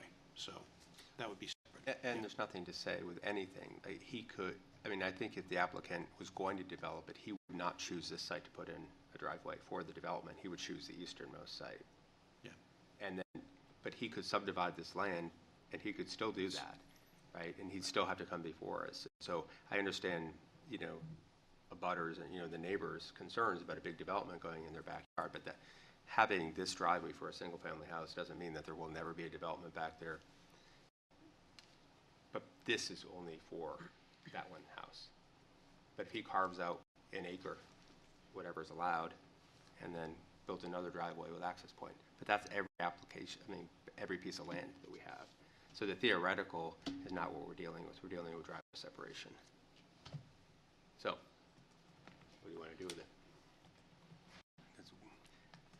So the recommendation is grant the conditional use permit for a driveway to be located 30 feet from the adjacent driveway rather than 40 feet required in accordance with driveway separation alternatives and unaddressed Pennacook Street location, because of criteria from section 28.711F driveway separation alternatives and section 28.94B4A through G have been met and subject to the following precedent conditions. So it's only precedent conditions 1A. And 2 and 3. Oh, it's on. Oh, it did go over. It didn't. All right, and then 2 and 3 and subsequent conditions 1 through 5. It wasn't moved. Mr. Chairman, I think if it's possible, I think we need to put a precedent condition or some precedent condition that the grading on the western side get restored as close as possible to the existing grade shown on the plan to try and probably should have some sort of treatment, soil, grass, Grading. you know what I mean, so that it's stabilized The slope. I guess. westernmost side? Yes. Okay. Adjacent to 18, to what's shown on this plan to try and If that was clear cut, then. minimize, you know, future issues. Right. That's fair. People okay with that? Thank you. Yeah. Okay. Any other discussion? Somebody like to make a motion? You can grant the conditional use permit with precedent subsequent conditions. Mr. Chairman, I could have one more quick question. Pete, to the issue of there's asphalt curb that goes by that driveway now, is there anything, would you want a lip or something to try and make sure the water continues to follow the asphalt berm? Well, I think there is in the standard detail we use. Okay, So they'll be using that standard detail even though it's, because they'll still have to get a driveway permit, correct? Oh, yeah. And you can address these issues as part of the permit process. They'll apply for a driveway permit and somebody will go out and inspect it. Great. As long as that's really what I was looking for, was just to hear that there is still someone gonna take a look, make sure that, because I understand, I respect the issue with the down property not getting flooded out because they suddenly make a break in the curb that's there. Yeah, we like to keep our water on our side and their water on their side. You don't want to share the water. With those conditions, I would move to grant approval. Okay. And one quick follow-up on Jeff's comment. So what I'm hearing is that if you're walking down the driveway, 18 will get some attention in terms of the bank planting maybe, or some sort of something? Because if you go up there now, I mean, the houses are right there. The whole side of them have been. So why just one side? Because that's the steeper side. The other side isn't quite as steep, and they do show some proposed grading there to address that. It was the left side that's been overcut beyond what's shown on this plan. That's the concern. Yes. So it ended up changing. It wouldn't match what's on the plans, we suspect. So what we're saying is to restore it back. Make sure. To that it Restored matches. on the 18 side. But the 14 side, right, Yeah. right. To the extent practical. Yeah, why not? Yeah, I think that's the way to. I don't know. Because that was from what I understand, that was the flatter side, the side in which is proposed is the flatter side, and it didn't have as much grading variation as the westerly side. Correct? It's hard to envision because it's pretty torn up. Yeah. Right, but if you're sitting there and you look at it, 14's low, and 18 does kind of climb up to their driveway. So by putting it closer to the downhill, they've minimized, there's not as much cut. The other thing is it's not impacting this yard falling down, whereas on the upper side, you don't want that slope to start failing down. That's the difference. That's why trying to restore it and put some sort of stabilization on it to make sure it's going to stay. Okay. We good with that? All right, so we have a motion. We do not have a second. I'll second. Okay. Motion and second. Any further discussion? All in favor? Aye. Aye. Any opposed? Can I abstain? Yes, you should. Yes. Yep. Any abstentions? Abstain. Okay. All right, so you got that? Great. All right. Thank you for coming and testifying. Difficult situation for you, understandably. So hopefully the condition that we put in there will help a little bit. All right, so moving on to 9G. Richard D. Bartlett Associates, on behalf of Elizabeth E. Terrell, request approval of a 3-lot subdivision and certain waivers from the subdivision regulations on address Shaker Road in the RM district. So, welcome. Get a staff report before we determine this complete and open the public hearing. Sure. So this is a fairly straightforward project, 3-lot subdivision, dividing off 2 small lots at the front along Shaker Road, and then the remainder will be the large parcel that will just remain. One thing that I would bring to the board's attention is the applicant has decided to do a shared driveway instead of 2 individual driveways.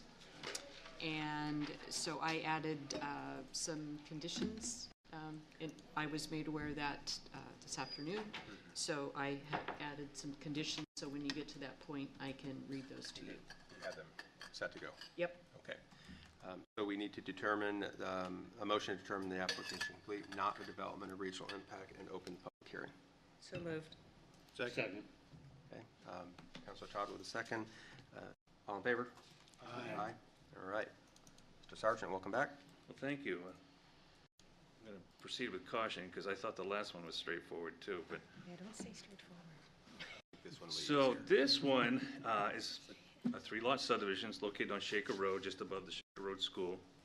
The property has a total area of 52 acres and substantial frontage along Shaker Road. The property is currently vacant. So the proposal before the board this evening is to create 2 additional lots That's the ones you see located kind of south of this existing home here. Each lot will have 1.58 acres. Each lot will have 200 feet of frontage.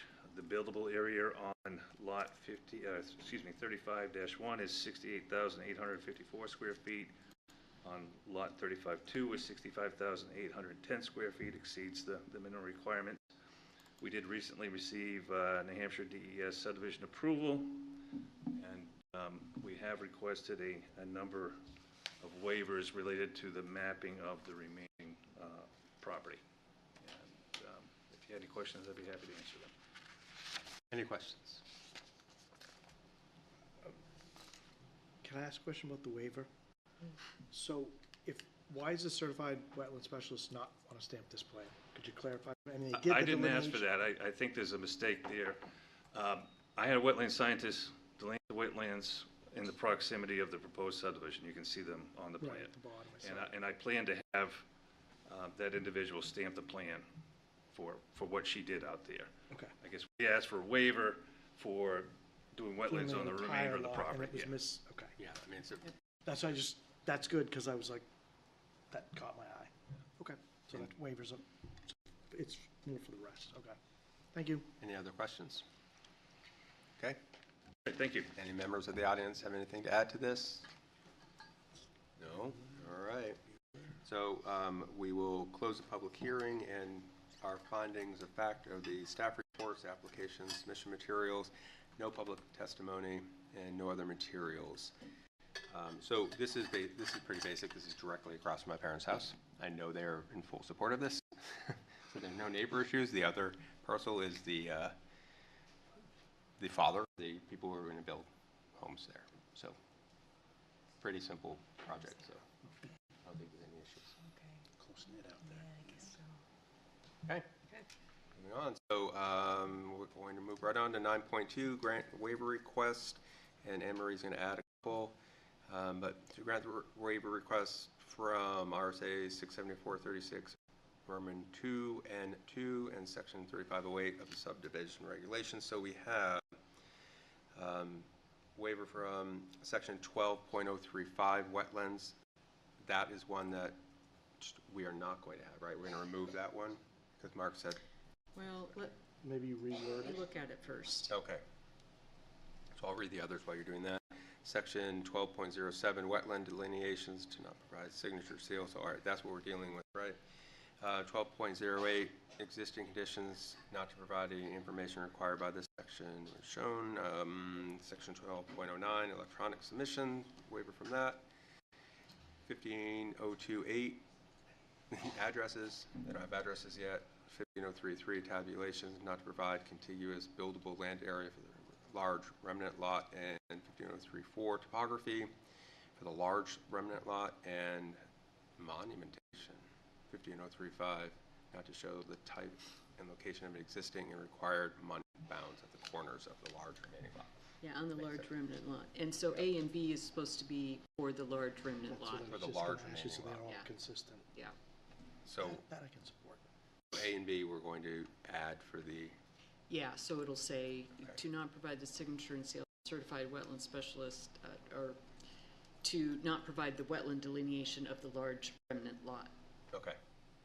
And what about, so we're not there for the conditions, that will come next, right? Correct. All right, so if I could have a motion to grant the waiver request? So moved. Second. Okay. Any discussion? All in favor? Aye. Okay, that passes. Moving on to 9.3, which is grant minor subdivision approval. So unaddressed on Shaker Road. Precedent conditions right now, 1A through F, 2, 3, 4, 5, 6. And I've added a G, 1G, 1G to show the location and dimensions of the shared driveway along with the required easement. And then I've added a number,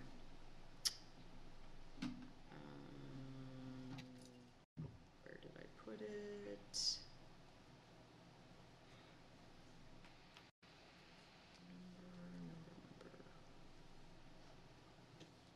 It's actually through 7 because I added a number change number 3 so that number 3 is now per section 13.029, agreement to convey a private easement.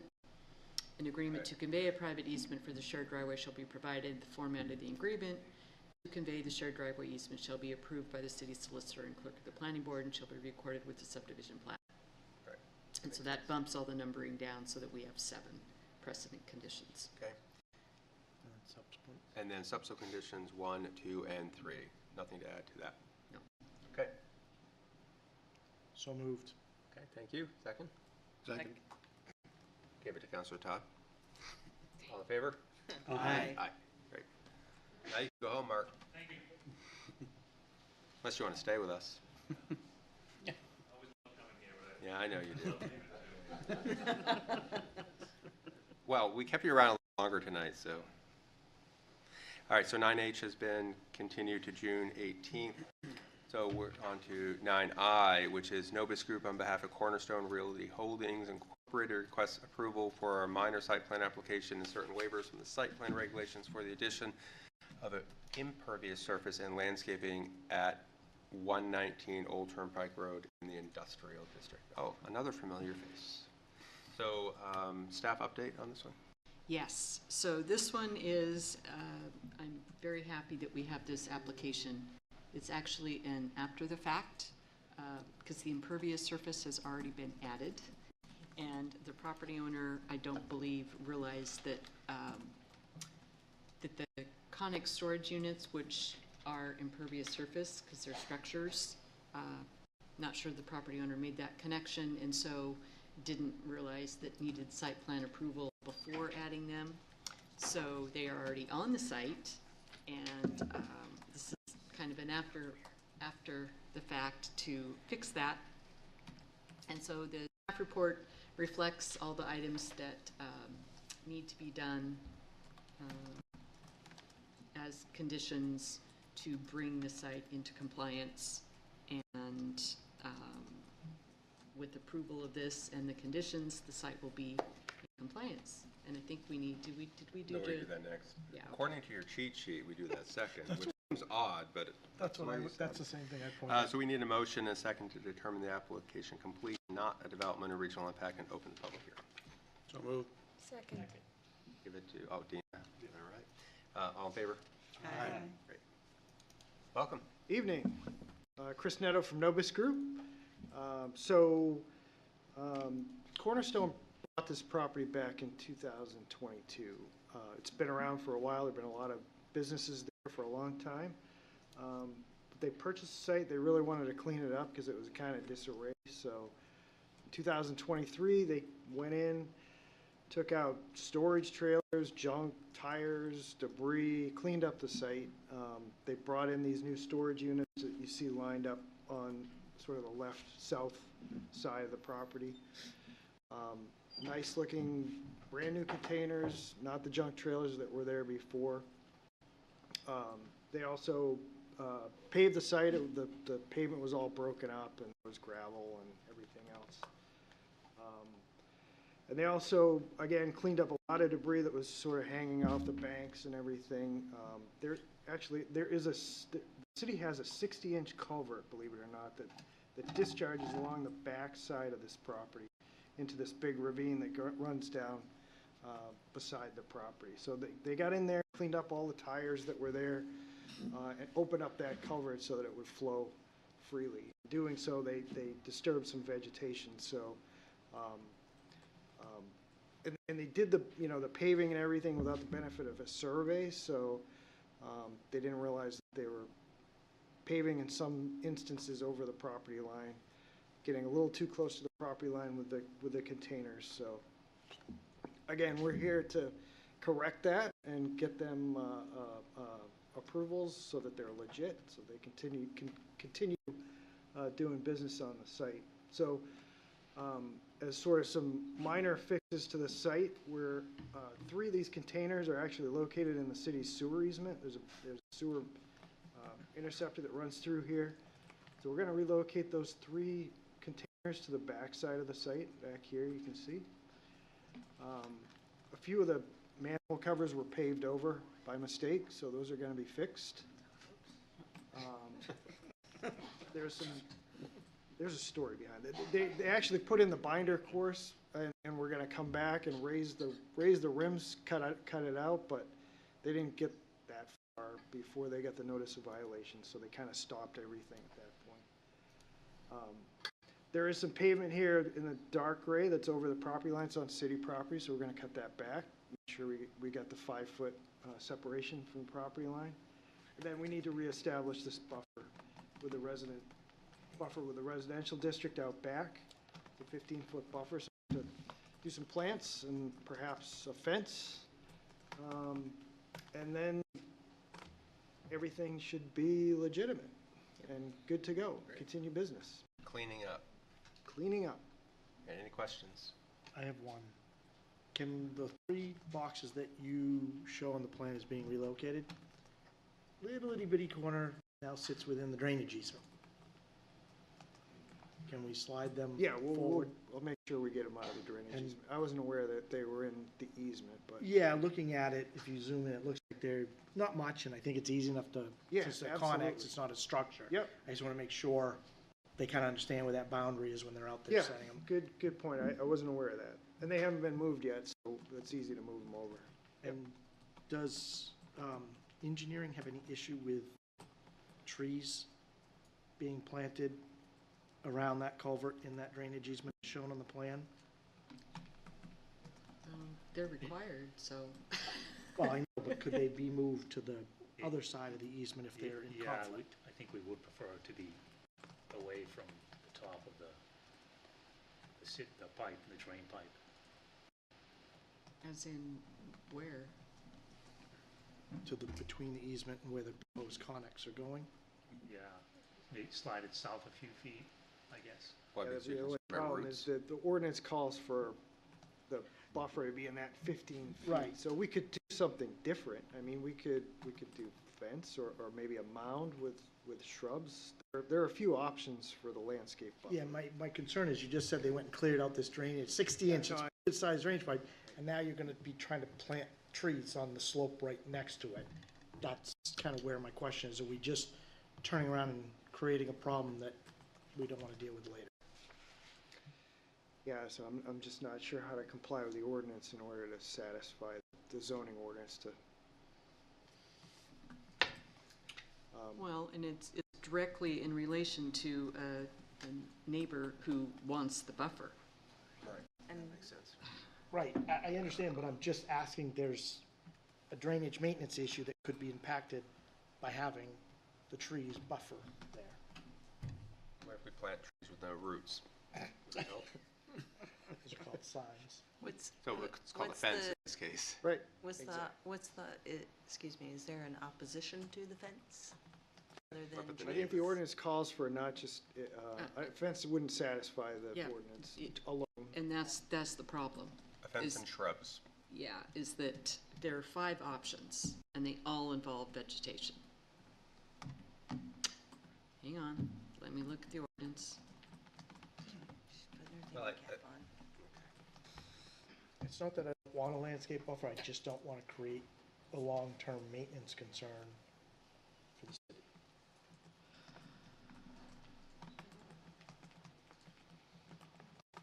Well, we heard earlier, there's a lot of culverts that need to be cleaned out anyway, right?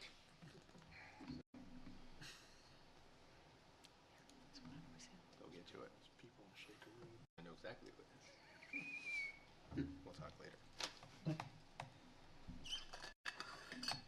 All right, so where would it need to be planted to be not in conflict with the drainage?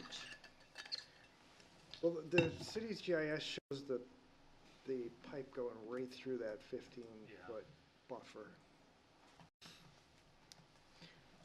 Can we move it, Pete, do you think, to the other side of the easement directly behind the connex? I know it's not right on the property line, but it does still buffer the property, or does the ordinance say it must be adjacent to the property line, or does it have to just be a 15-foot buffer? Within the buffer. Is that what it says in, like, within 15 feet? Unfortunately, it does. It's a 15-foot wide buffer, and within the 15-foot width, there needs to be a mixture of evergreen and deciduous trees. Right, but does the buffer have to be adjacent to the property line? Yes.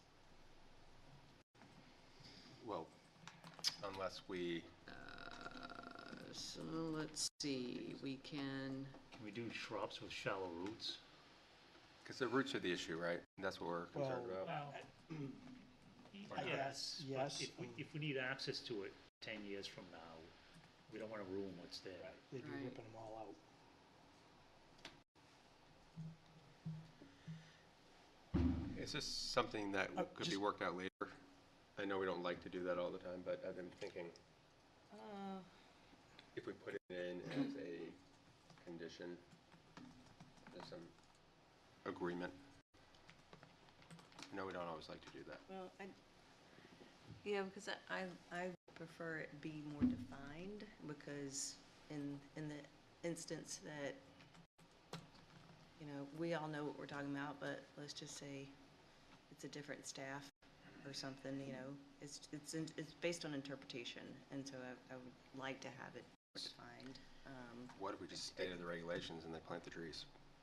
I would say, because it's required right now, we could put it on the southernmost line. The plantings take place on the southernmost line of the 15-foot wide buffer. And would that clear the pipe? Not quite. No? That would make it worse. That would You'd make want it worse. You'd want it closer to the property line. Yeah. Yeah, thank you, Chris. Zoom in on that.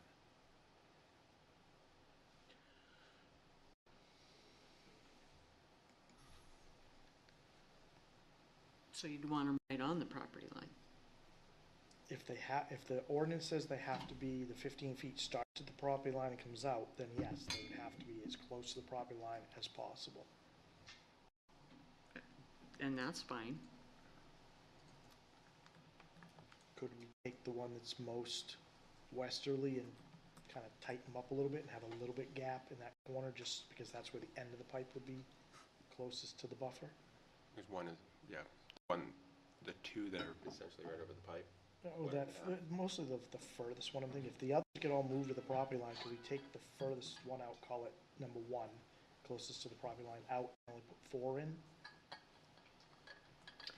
Yeah, actually, I think the ordinance calls for 1 tree per 400 square feet, and it works out to be 4 trees. Yeah. So we can actually get away with 4 trees and a Yep. fence. If you think yeah. moving them to the property line, maybe dropping that westerly most tree would suffice? And it would.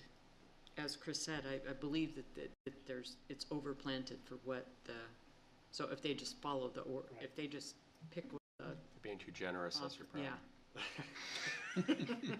But it's working out in your favor. I think I'd be, if staff is comfortable with that, then I think that's probably the best solution. You can meet them out there. Yeah. Kind of stake them. Yeah. I mean, the pipe may not be exactly where it's shown. It could be a Oh, little right, bit it different. may not be exactly, yeah. Let's pray it's closer to your side. Yeah, right. All right, so sounds like that's a resolution.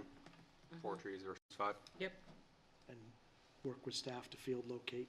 Yep. Yeah. Right. So will we add that in? We're not there yet. Okay. Any other questions?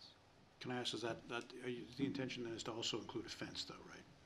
Were you Yeah, gonna to do meet both? the ordinance, we would have You to do add the a fence and the, right, Yep. okay, Good question. right, But we could do shrubs, but we don't want to do shrubs, Yeah. so. right, okay, Fence thank would you. be better. Yep. Thank you. Thank you. Any member of the audience want to comment on trees, shrubs, and fences? For this project. For this project? Nope, seeing none. We will close the public hearing and our findings of fact. The staff reports, the application testimony, the applicant's testimony and submission materials, and we had nobody else speak, so that's it. So we are down to granting the waiver request. So we have several. Would you like me to read them all like I have been?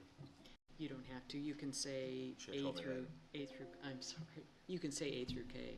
All right, so there are waiver requests A through K. And that, okay, that's it. Motion, Motion to approve the waivers. thank you. Second. Let's give it to David. All right. Any more discussion? That's good. All in favor? Aye. Opposed? No? No abstentions? Great. Moving on to 9.3, to grant minor site plan approval for the placement of 20 Connex storage containers at 119 Old Turnpike Road as submitted. So we have currently precedent conditions A 1 through 4 and subsequent conditions, which is B 1 through 6. And we really don't have to do anything, do we? We don't, so I'm kind of revising 1A to clearly illustrate and note how the stated option is being met, including only planting 4 trees to be field located with city staff to avoid conflict with the drainage pipe and installation of solid opaque fence. Do we need to note adjusting the site plan to move the Connex outside the easement? Because that's how it's shown on the plan. They can't, well, they're not allowed to put in the easement, right? I understand, but if that's what we approve, Yeah. then I don't, it's somebody later say, oh, well, Yeah. you showed us. And I'll just, Like we allow it. period, adjust the site plan Alright. to show the 3 Connex, the 3 relocated Connex. So we had to you Outside. rewrote I'm- 1A Yep, and then added 5? nope, No? I just added it onto 1A, Okay. just the site plan to show the 1A. 3 relocated Connex outside of the drainage easement Great. and sewer easement. You know? And on the west side of the property where you've got the, I guess, 20 Connex boxes, is the plan to move them out of the setback? Is that what his plan was? Because they're partially within the 25-foot setback. I don't, it didn't look like they were in the setback to me. If you- Showing it If right. you go down, one of them is actually, All of them are. all of them are, the one to the You're saying next to, Pan down. next to the cities, yeah. So we actually got an No, equitable.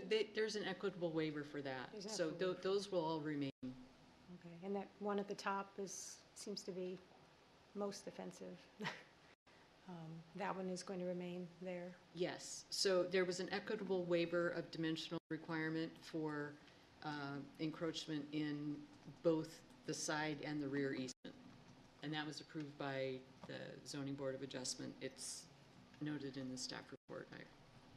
Great. Okay, thank you. Solves that. Anything else? So we have made a couple revisions to 1A for some of the questions. So we're looking for a motion. Motion to approve minor site plan approval as noted.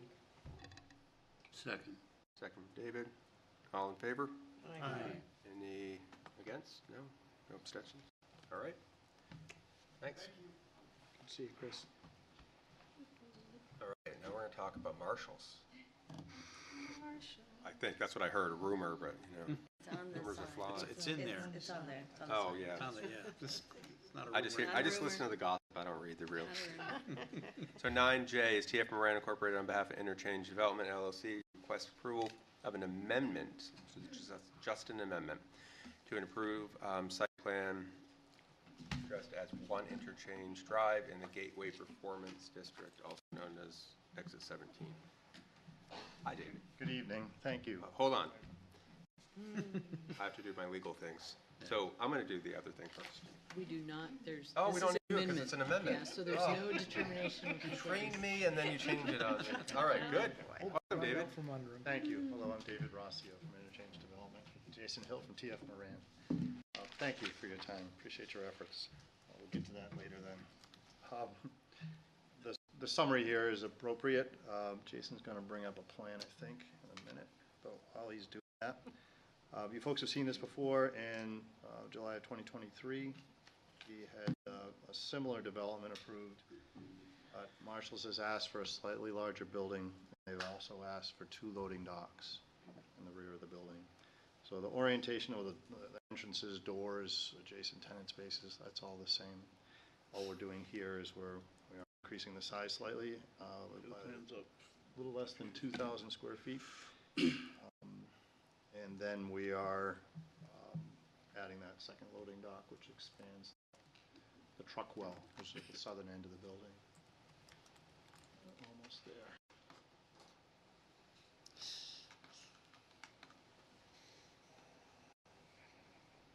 Existing conditions are coming up. So I took a look at.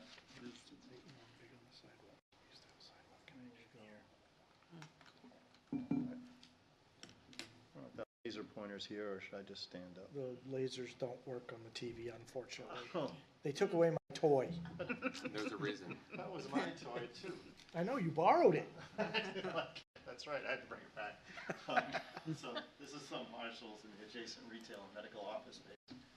Just to put you guys in the idea, this is the Concord Hospital walk-in here. And here, Whitney Road off to the side, and this is Interchange Drive, which is sort of our southern access to the development. This is the parking field in front of Home Goods and Market Basket. this is the additional width of the truck well that we had to add, and the bump out, which is sort of the loading area inside, that got larger as well, which explains the increase in the size. So that's ultimately what's happening here. I can chat about the slight differences in the elevations, which were also a Marshall-oriented request. So we're just sort of following their lead, and it fits into what they've done in other developments. We're happy to have them. There's some elevation views. And we're doing our best. We have a sort of a standard in the development that you guys might have noticed. We try to put either a stone or masonry wainscot around the building to make them durable. And then for here, the front Marshalls on either side of the entrance, there'll be these, we decided to upgrade a little bit. We have columns of stone facing. And at the corners of the building as well, we'll have the columns of stone. So it's a little bit of an upgrade from what you see at the other side of the parking lot with the Home Goods is. And we're doing that because we would like to attract also some higher grade tenants that will be adjacent and improve the sort of visibility of the what we'll call the western tenants, which face Concord Hospital, the urgent care. We'll hope to attract some medically oriented spaces there as well.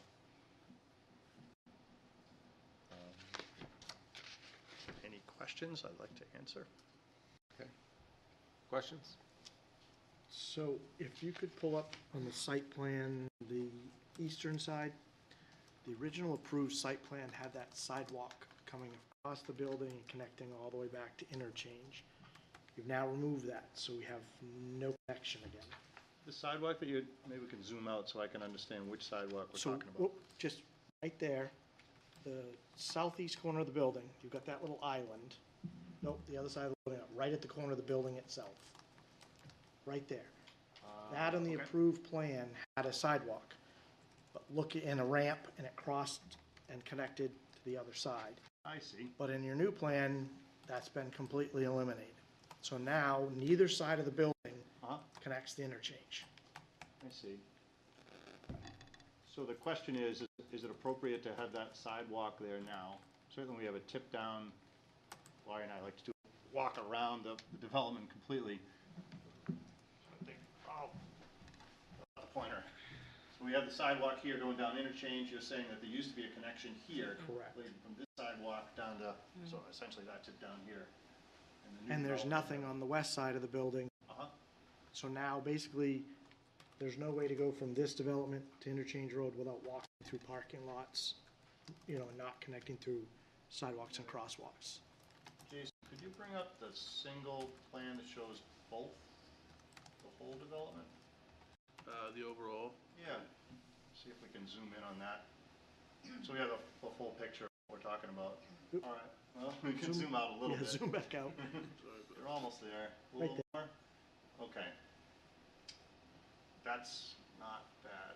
Okay, so we have this one across the front going to Whitney Road, and this one across the back going along Interchange. So what you're saying is the one that's lost is here.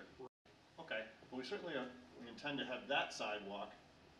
And Jason, would it be a problem to have that connection be made?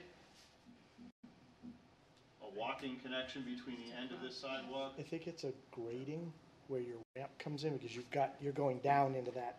Yeah, I think it's at the top of the ramp. Right, and So that's, I It's believe, almost level there, correct? yeah, the ramp runs out. It's basically a daylight. That's actually at a pivot point where it's going down into the dock to the left, and then it's actually breaking away from there. So it's actually like a crest. And I believe we can look at the grading plan, but it's not to put in a ADA route there This way? would be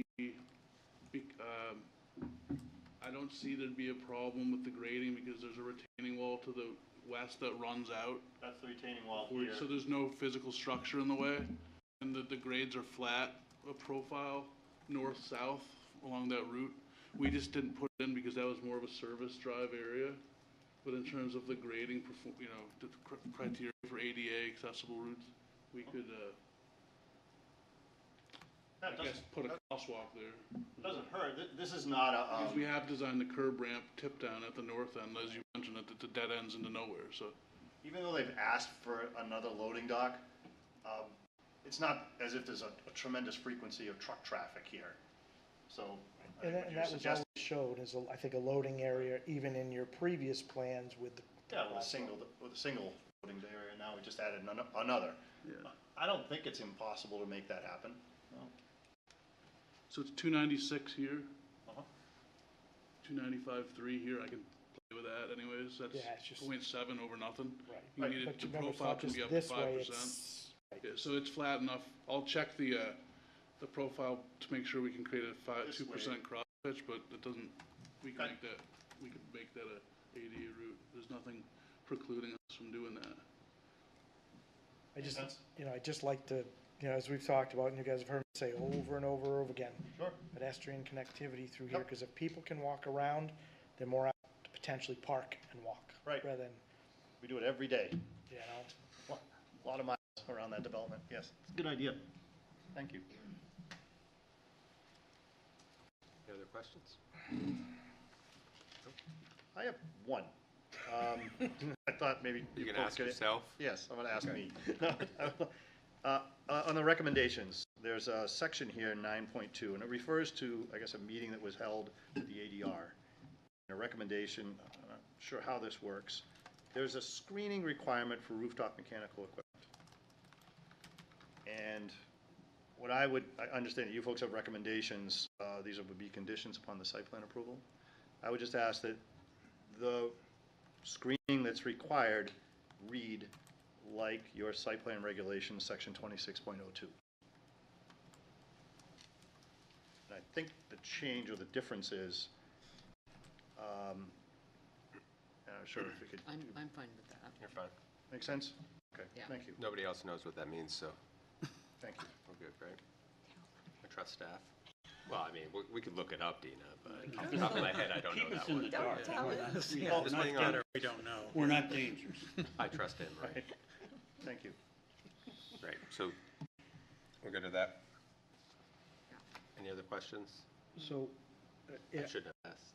no, I just want to understand, it looks like we're asking them to restore the driveway back to the narrow width. Am I understanding that correctly? In the, what is it, 3.5F?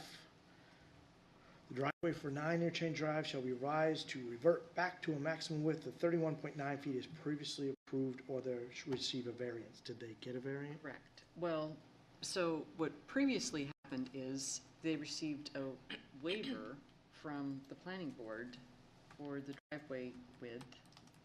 And the planning board, it's not within the planning board's purview to grant a waiver. It should have been a variance. So, It also was done as part of the as a part of the CDP and not a site plan approval, if I remember that correctly. anyway, it should have been a waiver, so, or it should have been a variance. So rather than, because it was done, and in this amendment, they proposed an even wider driveway, we, after Alec and I, great discussion, we said, well, they can either take it back to what was approved, or if they really want to move forward with the excessive width, then they would need to get a variance through the zoning board of adjustment, the right way. Jason can speak to that. Folks have already conversed over that issue. If they want me to. Yes, please. Yeah, so, we can, we've looked at it and we can restore, basically we're looking at the same, the area that you just talked about, putting a sidewalk crossing. And essentially, and then it just involves extending this sidewalk, I'd say about 10 feet, almost to the red cloud line, to match, and equal, it's essentially a 32-foot curb cut. So Okay. we would still agree to the crosswalk there and still works at that location. So then could you do me a favor? Could you pull up the plan that has your turns on it? Please? I don't know if that was all included. I thought I saw it unless I was. Sheet 47, There wasn't a, okay. or PDF 47. There's a lot of turning movements on these plans. They weren't yeah. So my concern is you extend that back out to the width and those trucks are driving across the ramp. Yeah, we've looked at it and we've already prepared because marshals need to know that too, that it worked, that the truck study works for them. And so we know that we can hit the gap with, we're not over driving the curb with the vehicle, and we'll provide him his office with that exhibit. I didn't have time between the staff letter, I didn't bring that exhibit to her, but I know that we have looked at it both for marshals as well as I knew I was going to get asked a question. And so that does in fact work as amended, as reduced. And there's some clearance. As long as, your staff looks at it and they're fine with it, I have no further issue. I had a funny feeling that's where you're going. That's why I And wanted to know ask Pete that. does a really good, he's all, in terms of his view of that, so he'll be in charge of checking that as well. But just to answer your question, it does. Thank We've you. looked into it. As far as staff comments, I think that was a big one, and then the dimensioning those loading spaces and making sure each of them meet that 14 feet. That's a good point, the loading could have space. Issues on the design. So as we look at this, just for loading purposes, since we're talking about loading, and where we're providing the loading, or there is loading in this area as well as this area, but the requirements, as I interpret them from the city, would be that this store that's over 20,000 needs one loading space that's 1,000 square feet per spec, which we're providing in this location. But when you have suite spaces that are all under 2,000 square feet, those don't trigger truck loading. So we wouldn't necessarily be required to provide a loading space meeting the standards for these suites because they're under 5,000 square feet, and therefore we don't anticipate trucking traffic for those small vendors or those small tenants. Is that your interpretation as well? That is correct. Thanks. My comment is more the loading spaces provided need to be a minimum width of 14 feet. Okay, So absolutely. that's dimensioned, and then that, depending on how much real estate you have in there. I think we got about 2,200 by whatever, but we'll make sure that it's noted.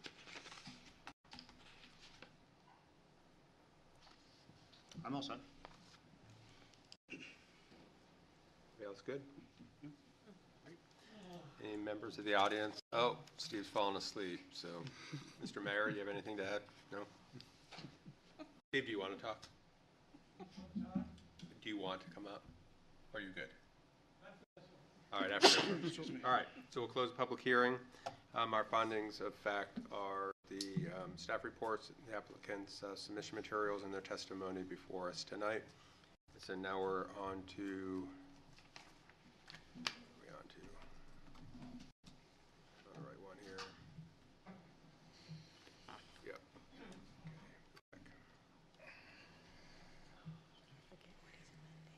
discussion while we're talking about this? Everybody still awake? All right, so we're on to 9.2, which is the grant architectural design review amendment approval as submitted with the following conditions. Rooftop mechanical equipment should be sufficiently screened to reduce the visible impact from the west-northeast sight line from Whitney Road and from within the condominium development, and the glazing may be wrapped around with this corner east elevation, a mixture of evergreen deciduous trees. So we have all of that in here. Is that what we're talking about with the screening? Yeah. The first condition, Yes. I think the applicant discussed, instead of to reduce visible impact from the west, north, and east sightlines from Whitney Road and from within the condominium development, they requested that the rooftop mechanical equipment shall be sufficiently screened in accordance with section 2602 mechanical equipment of the site plan regulations. We're all good with that? Yep. Okay. And everything else in there is we're good with, correct? All right. Take a motion if somebody wants to make one. Move approval. Second. Second, right? Any more discussion? All in favor? Aye. All opposed? No abstentions? Great. Now we're on to 9.3 to grant major site plan amendment approval for the modified building footprint at 5-9 Interchange Drive, resulting in a total of 5,053 square foot retail space and a 3,091 square foot medical office space, 23,496 square foot big box retail space, revised building elevations, and additional loading dock and site modifications such as utilities, storm drain, and landscaping subject to the precedent conditions 1A through I, 2, A through, whoa, it's a lot. A through V, 3, 4, 5, 6, and 7, and subsequent conditions 1 through 11, plus. Well, do we need, Yeah, did we want to add, like, did you have something put together? For what Mr. Santa Cruz was looking for, we could add a precedent condition 8. The accessible sidewalk previously located at the southeast corner of the building shall be placed back to create a connection from Interchange Drive to the eastern side of 5-9 Interchange. Do you want it to be a sidewalk or a crosswalk? pedestrian connection. Pedestrian Let's use it that way. That way, Accessible pedestrian connection? correct. Yeah. And then weren't they gonna also agree to narrow the driveway back to the original? That is, It's already a staff condition. already Okay, has that. okay, sorry, I didn't go through every single one while we're sitting here. Okay, we're good with that? Yep. Okay, Move approval. thank you. Second. David, thank you. Any more discussion? Seeing none, all in favor? Aye. Great. So is this the last piece? It is not. I mean, I'd enjoy seeing you, but I was kinda hoping we had this all packaged up and we were. No, No, Mike, we have to do everything in the neighborhood. There's sort of no other commercial development land. So there is a portion of the property which is in between the gas station and the liquor store. Yes, okay, that was Yeah. originally potentially a drive-through pharmacy, That's or true. that's what kinda was shown there? Right, we had planned a footprint, 14,500 square foot retail there with a little drive-through Right. access around the back. So apparently drugstores don't do that anymore, at least not that big. So we're chatting it up, trying to figure out whether a smaller drugstore, we kind of need one in the neighborhood. Now, so- yeah, now you've got the urgent care, Right, kinda makes so- sense, yeah. So we have to step it up and then do one of those and then also fill that in with a couple of other retail-oriented tenants. That's our goal. Okay. Thank you for my asking. family Good- thanks you for Good luck in getting those Marshalls. tenants. I'm excited daughter. about Marshalls. I would rather have an REI, so if you can work on that, that'd be great. Okay. Me too. We're very excited. Thank you for your time and efforts. Thank you. Thank So you. is the One in Marshalls, Bedford. the Marshalls on Snow No, I Street know, all but the if way? you drive. That's Bedford. I don't wanna finish. We should have them do that instead of raising canes. Oh, yeah. All right, so that brings us to the last item on the agenda, which I assume that's why the two people are still in the audience, Oh, I didn't see that. which is a review of the Public Capital Facilities Impact Fee Ordinance. Can you remind me, Oh, yeah.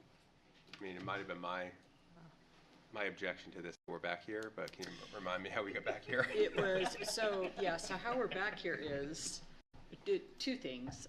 One, the planning board has to give a recommendation to city council. And at the last meeting, you did not, so. We, the meeting board, not me. Correct. The board did not. And one of the items of information that the board asked for was some information on other cities' impact fees. Right. So, So, Anne Marie, since I was not here last week, do I need to abstain from any vote on this? No. Because Nope. I just. No, because we asked for more information. sorry, Jeff, you're not gonna get out of it. No, I wasn't gonna leave. I wasn't recusing. I just didn't know if I abstained from a vote because I was not here for any previous discussion. I'm telling No you now. recommendation yet. That's what we're going to work on tonight. All right. So we did, put together, did some research Yeah, this is calling good. other. This is helpful, thank you. Calling other cities, and we added that to the packet, so you can see what's there from Nashua, Manchester, and Dover. And none in Keene. Keene does not assess impact fees. So I guess that'd be a question to ask. Why would Keene not? Out of just curiosity, why would a municipality choose not to do impact fees? You'd have to ask Keene. Well, any municipality. I love that answer. Oh, boy. But why would I mean, if it's revenue generating, why would a municipality not? I mean, fair question. Maybe they get it Well, in permit apps or some other way, Yeah, who or knows? there's other ways, and it's not necessarily revenue generating because it goes into it has to go to a specific fund, so it's not like It's revenue not general that- fund that we can pay a fireman with, it's, Correct. goes into water, sewer, Yeah. traffic, or whatever. And maybe they don't need it, or maybe they get it through some other fee that they don't call an impact fee. There are administrative efforts that go into assessing them. Maybe they could have found it not worth it. And if you look through all these other municipalities, it's all over the board between where they apply the impact fee. It's Yeah. very local. For instance, Dover has a police and a fire, and we don't have a police and a fire. Okay. And Dover doesn't have traffic, and we have traffic, so. You want to? Yes. Hi, Steve. Well, the big question is how much are you collecting today and for the recreation and the traffic? And is it still worthwhile to the city to continue collecting them? That's the first thing. You're not in a high growth period, and that's when we did it in the, to help things were growing. I mean, jumping away from city, when the communities I was working in Florida, one of them I was working in, we doubled our population every 10 years. It was essential that we had that revenue stream to come in. But the question is, do you need that revenue stream today? Is it creating more problems for you than it's solving? You can only, there's a lot of there's a very limited string of items. I was looking at the capital budget for new road construction, new capacity, highway capacity. It's starting to, your new projects with the elimination of the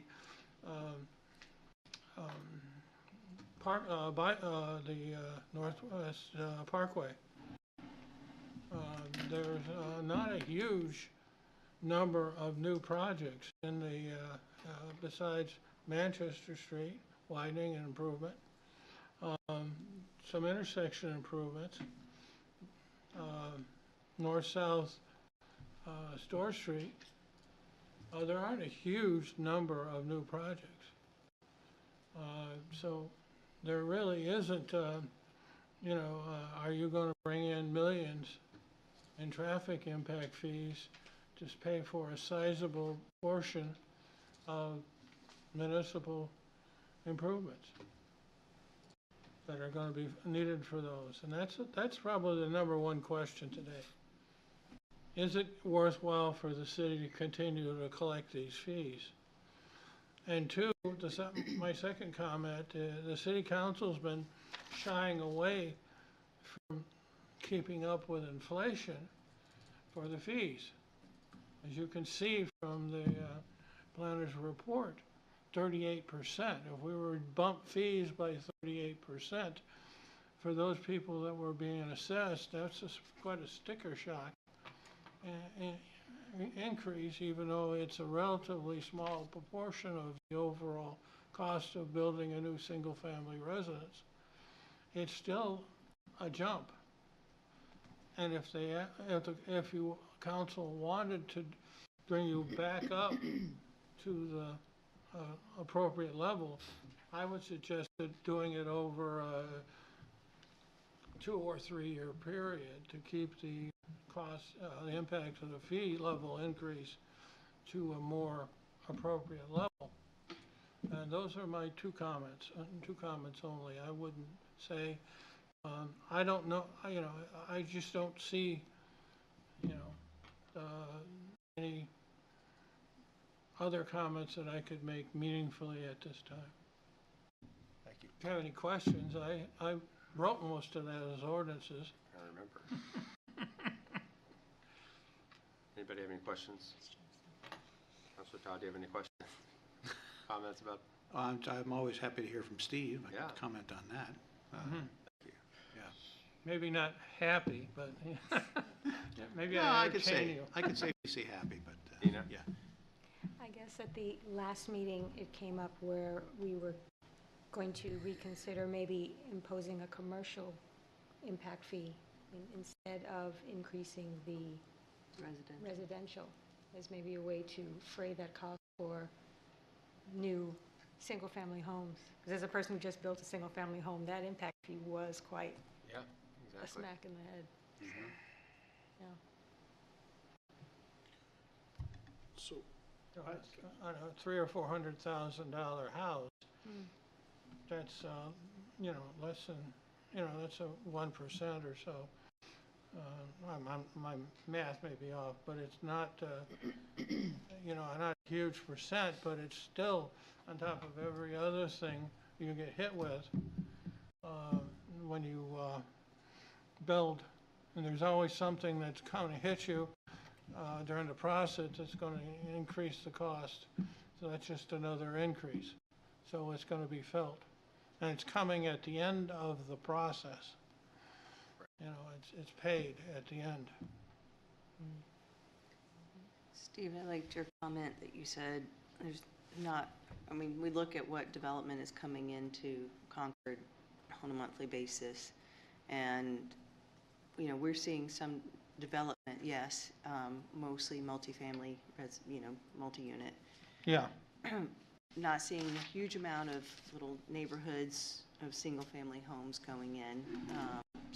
But we've had a couple of small little developments, but not more than 10 houses, so it's not like a 30-house subdivision or whatnot. So to your point that, maybe just you were saying is are we preparing for some of those impacts that would happen because of a huge development of residential.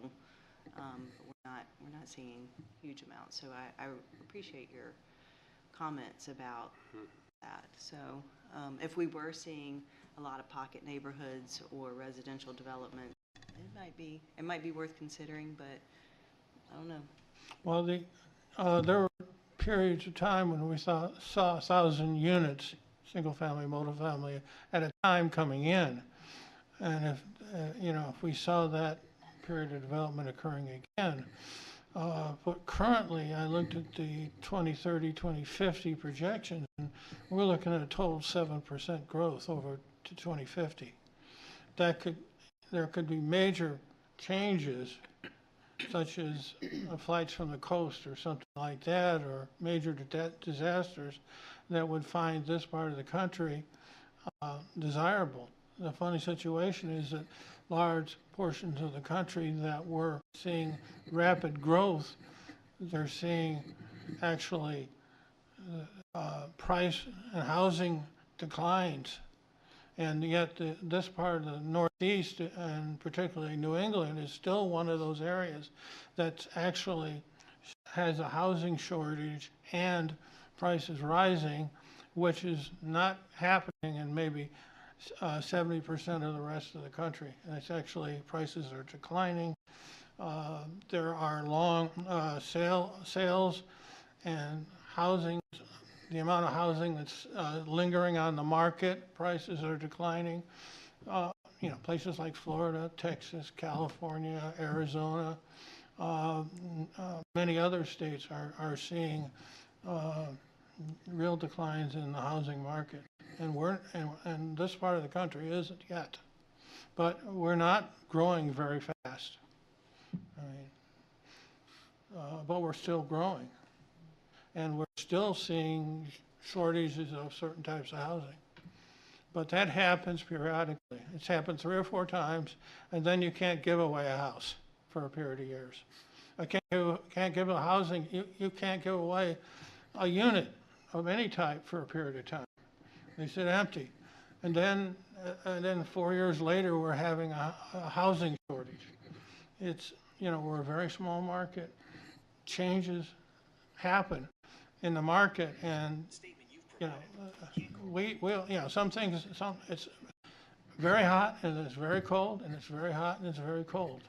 And I think that our difficulty in an area like this is trying to keep an even keel enough to continue, plugging away and getting affordable and workforce housing, at the same time not getting panicked when the market zooms up and it's, nobody can find a place to live. You just have to keep plugging away and keep plugging away, because it's going to happen. And then don't forget about it when there's lots of supply available, for a 3 or 4 year period, because everything drops again. Thank you. Yeah.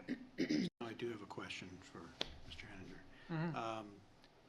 Are you aware of any, because I know you really always, when you were working for the city, you were deep in the data. So, if we had a census question, we would always come to you, so you always were good on that.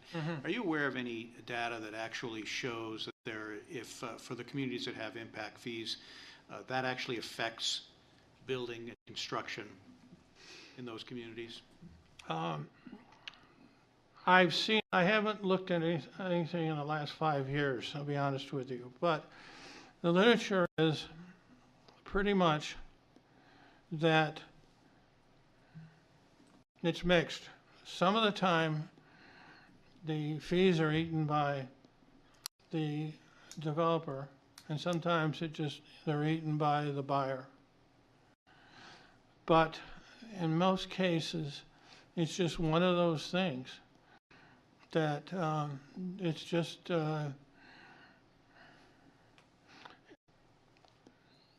people are probably more impacted by the fluctuation in the price of lumber than they are impacted by impact fees. For example,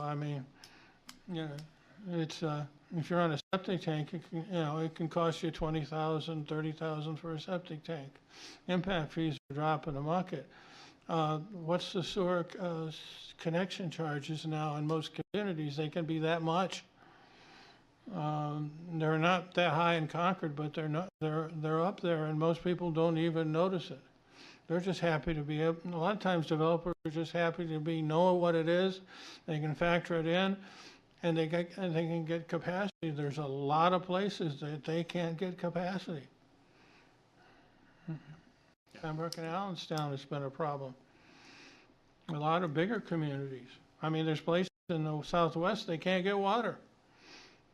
They can't get a commitment for water supply. So it really depends, but it goes both ways, and it can vary from market condition to market condition. It isn't consistent. So. Thank you. No, I appreciate that. I could go on. Considering I'm here as a council representative, we have had some councilors have discussions about this, and there's, in particular, Councilor Foote. I have some notes from him as to his opinions. I just thought I would read that. Concord's fee table is outdated and assigned values in the ordinance are low. I think it would be prudent to look at some other communities, including Salem, Hooksett, Rochester, Laconia, and Lebanon, who all have recreation fees capital, reserve fees for police, fire, and roads. So his opinion is that, anytime we don't approve development and we don't collect impact fees, the financial burden is shifted to the existing property taxpayer.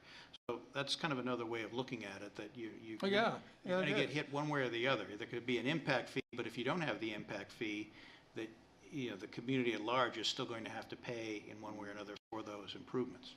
So the key feature to that is the impact fees offset the cost of new residents. All right. If you have to build a new police station, I'm going to make without doing all the calculations and everything else that are necessary, let's just assume that 7% of that cost is going to have to be borne by, would be borne by would be for the new residents. So that means that 93% of the cost of that police station is going to have to be borne by the existing taxpayers.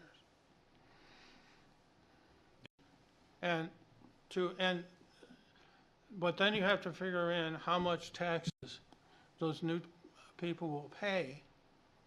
So that's all figured into the impact fee calculations, and that's what the original calculations, all that took into account. You have to also you have to figure out what new capacity is needed by these new people, and how much the existing taxpayers will pay, and how much during that period of time that the bonds will be paid off, and when those new people will come on board, and how much of that will they pay. So they're not going to pay their full share, but they're going to pay some of it. So you have to figure credits like that.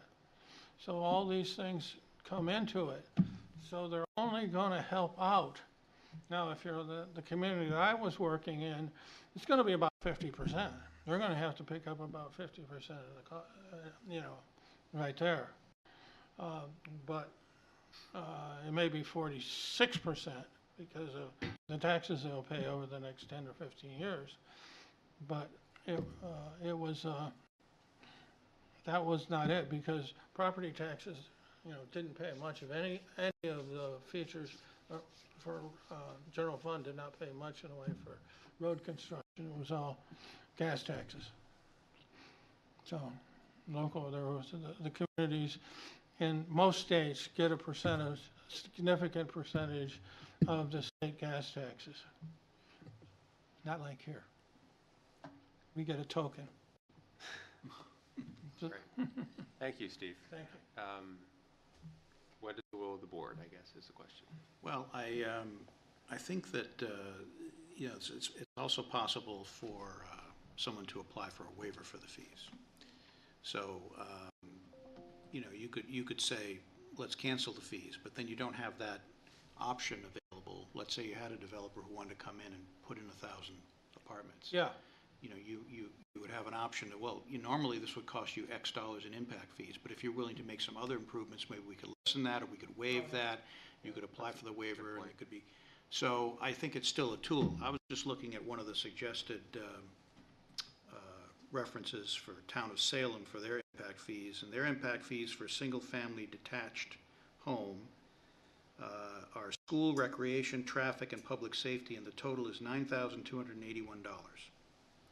So we're not close to that in Concord, and I'm not saying we should be, but there are some wide differences within these communities, and I think without delving further into their operations and why they've made these decisions to put these fees in, but obviously there's growth in the Town of Salem, and I don't think that this has inhibited them from creating new housing and other things, but it's again, not something that we want to replicate. I'm not saying that that's what we should be doing, but it does exist even in greater force in other communities in New Hampshire. So, and that is on the flip side, that is a very valuable tool to have for the planning board, is to be able to say, well, if you do $100,000 of offsite improvement, we'll waive you need to do this. We think it's absolutely imperative.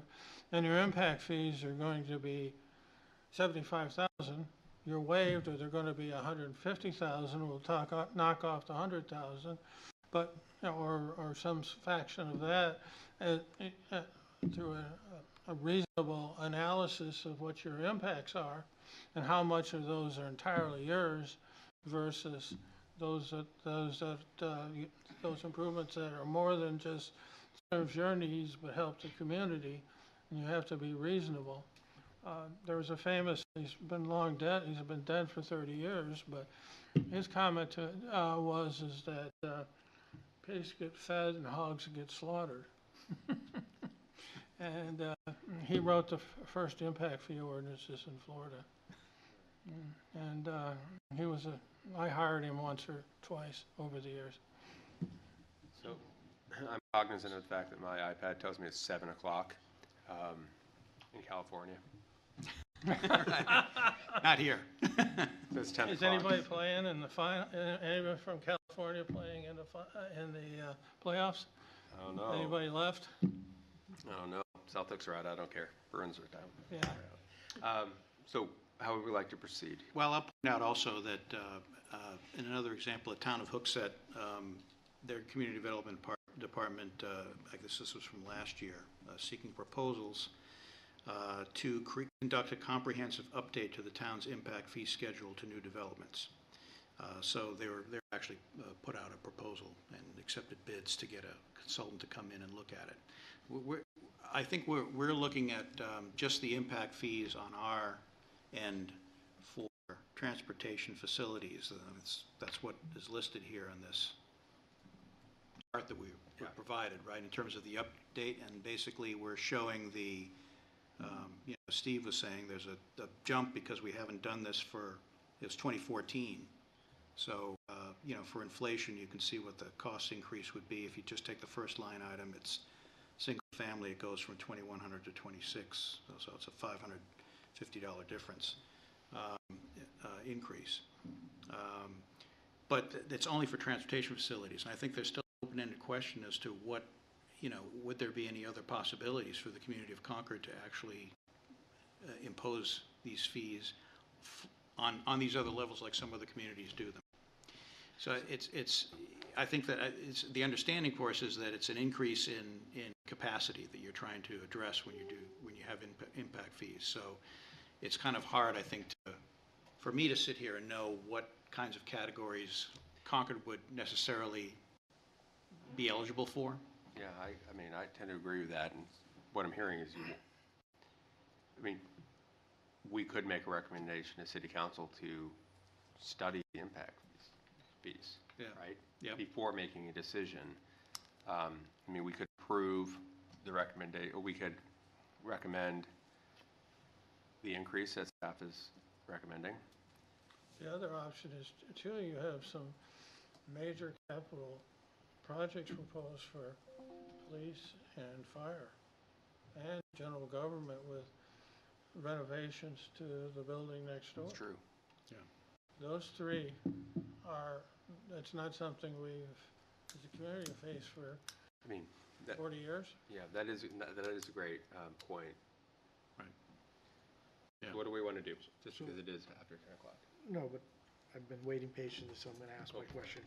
Transportation, is it strictly for capacity? Strictly for capacity, but it can be transit, pedestrian, bike, and vehicular. So the reason I'm asking, capacity does not always mean adding lanes. I've heard you mention, Manchester Street, Langley Parkway.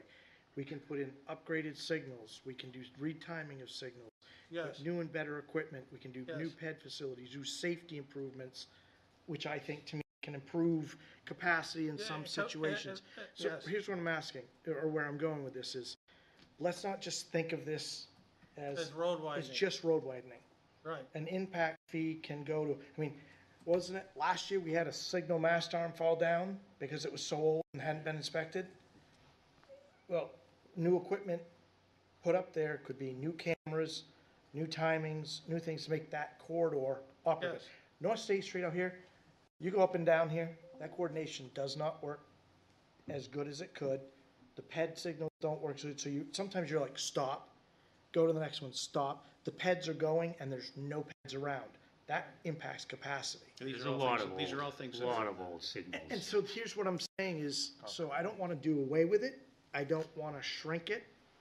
I actually like the idea of bumping it up because these are the items that don't get in the CIP as much as they should because they're not the big project. And the impact fees can make, they're not gonna pay for it, but they're gonna make a significant contribution towards it and help move them along.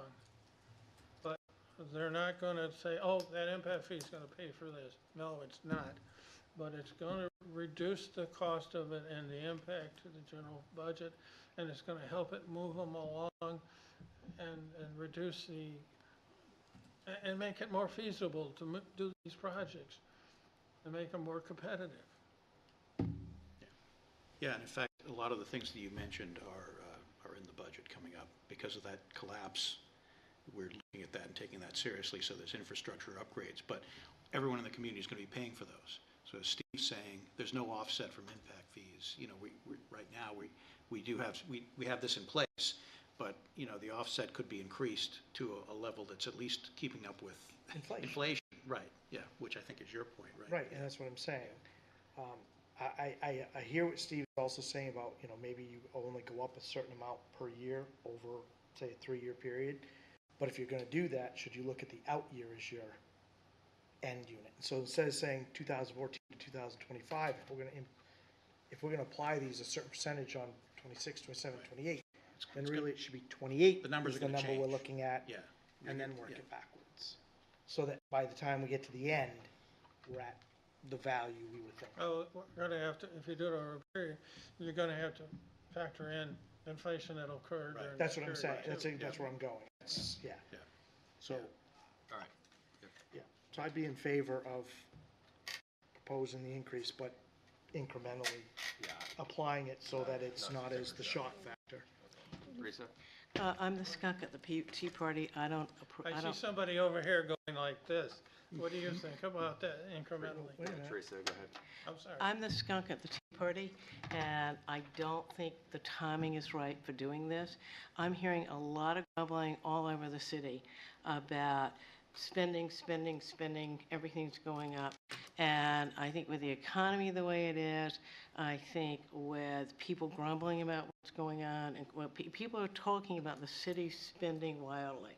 And now to raise the impact fees 30%, 25 to 30%, seems to me it's really sending not a great message to people about who wants to come build here, who wants to come live here, et cetera.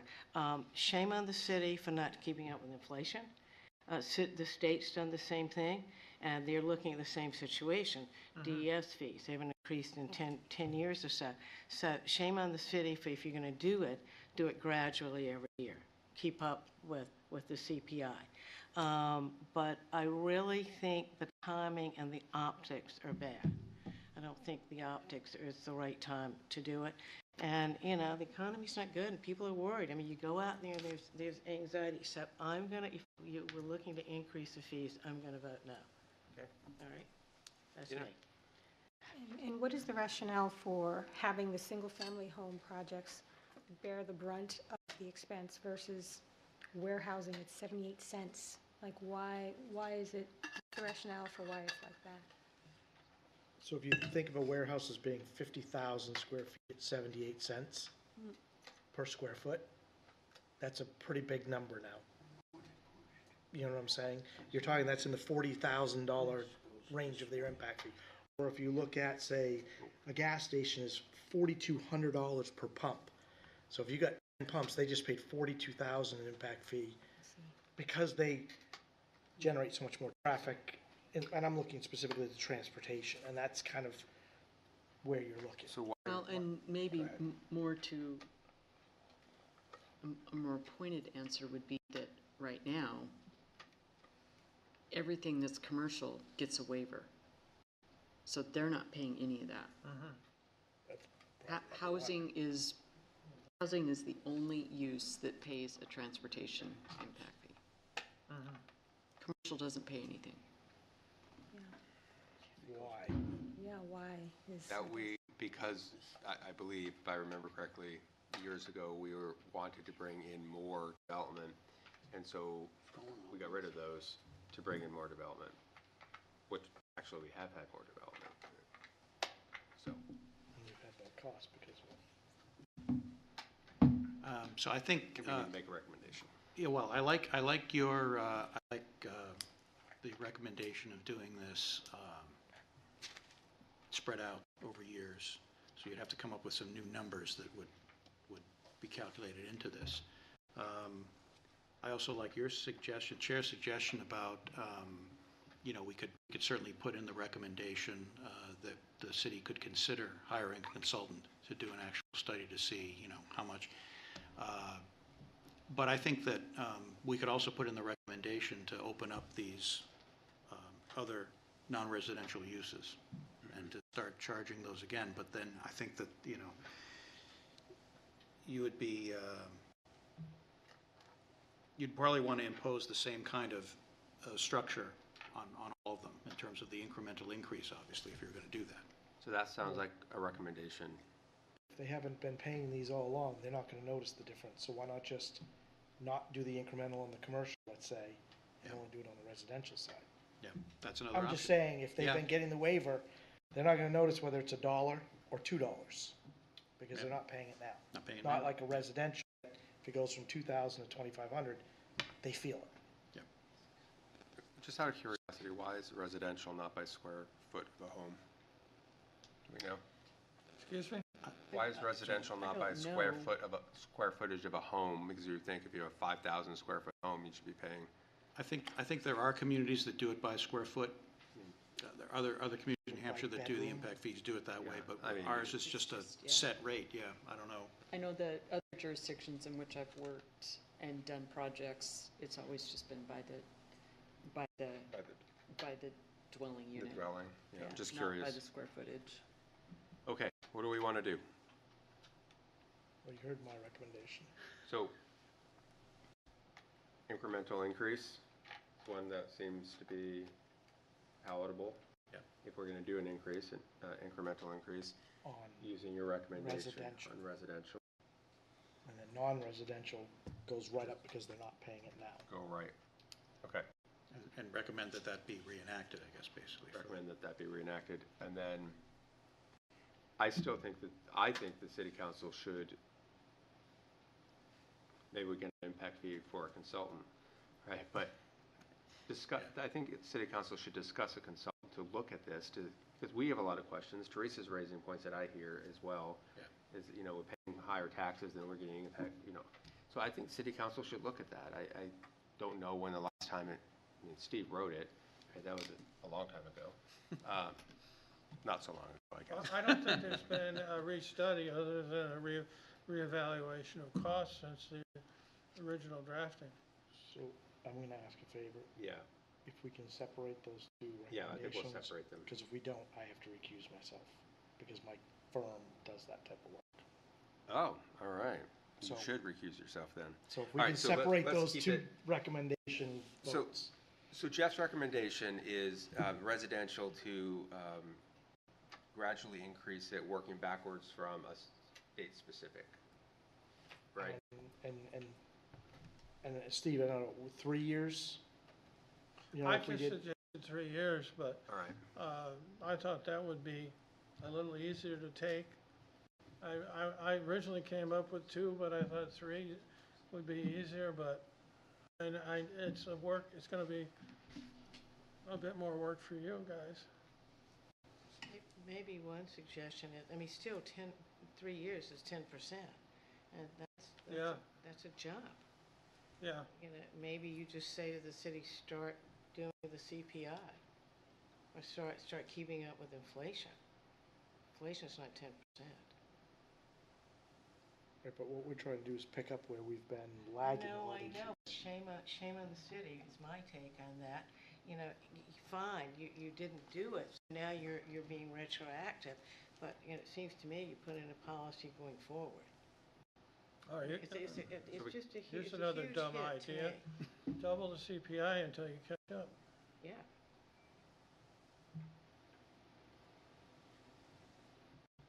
Everybody? Yeah, that's.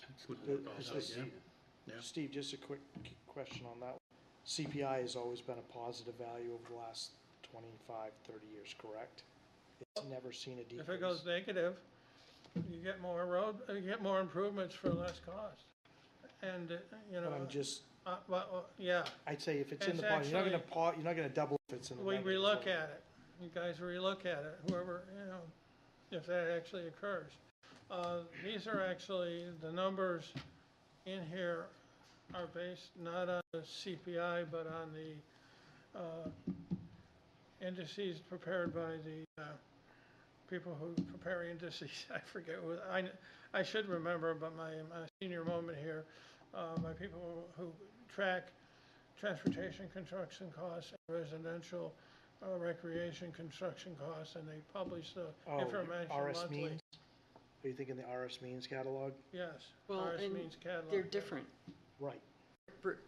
No, the recreational fee is based on the park facility index from the Yes. means cost work, site work, and landscape cost data from RS Means Company. Yes. The traffic facilities is not.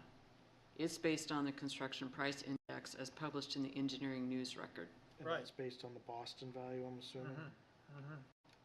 Yeah, So they're different numbers. different numbers, Which is fine. different sources. All right, so it's making progress. Uh, So if we're gonna make a recommendation for a consultant, we're gonna do that separately. Yeah. So how doubling the CPI was a recommendation? Gradually. Until you catch up. Until you catch up. Hopefully we do. Gradually implementing this recommendation from staff over a certain X period of years, 3, 2, 3, whatever. We are making a recommendation to city council. Yeah. Right, so Right. we're not deciding. We don't have to decide. We're Right. fortunate in that So regard. what is the general will of the board?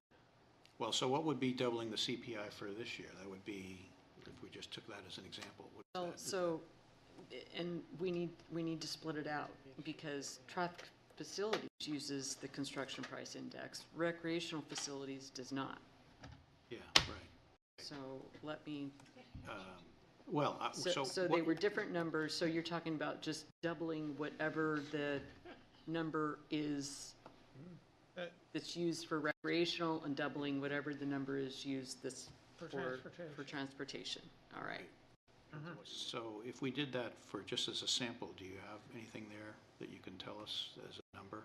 Because basically, otherwise, we're talking about the other option that was discussed was you take the 26.11%, you divide by 3. So it's not actually 10%, it's 8 point something percent increase. So I just wanted to see what doubling the CPI would be, because if it's almost close enough, then. So the CPI index right now in January of 2025 for transportation is 237.57. It actually is down 1% from a year ago.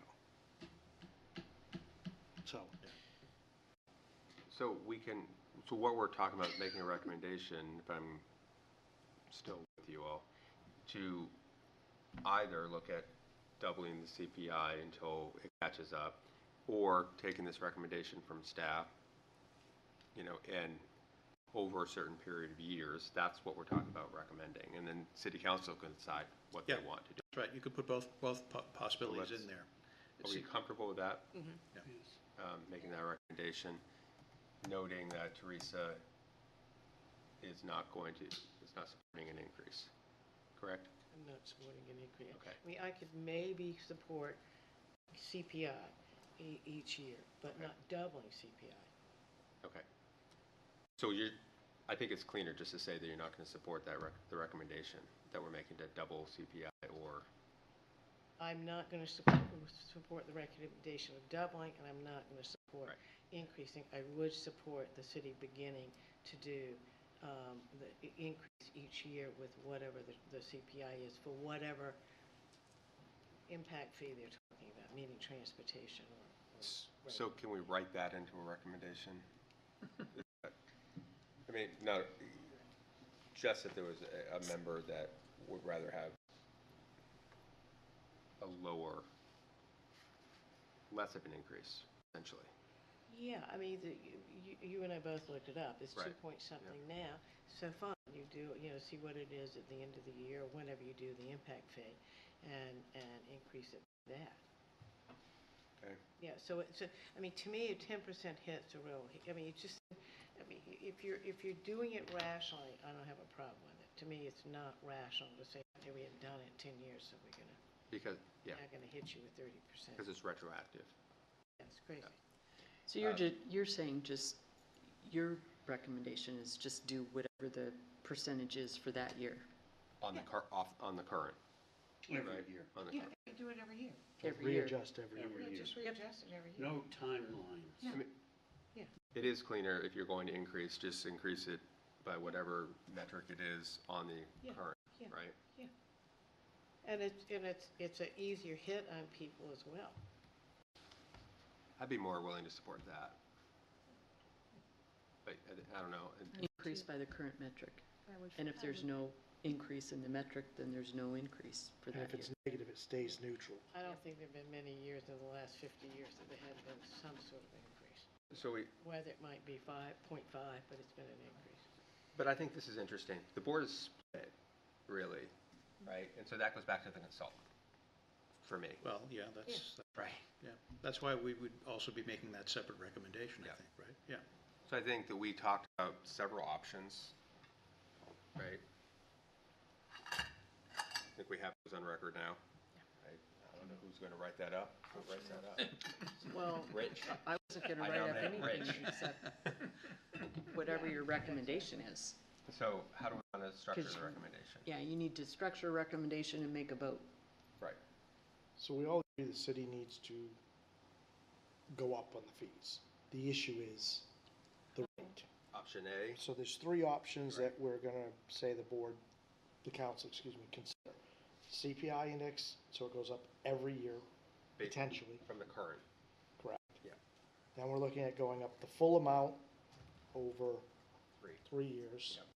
And then the other option was going up double the CPI until we catch up. Yes, those are the three. Full amount over 3 years, So that gives the city council plenty to think about. double the amount.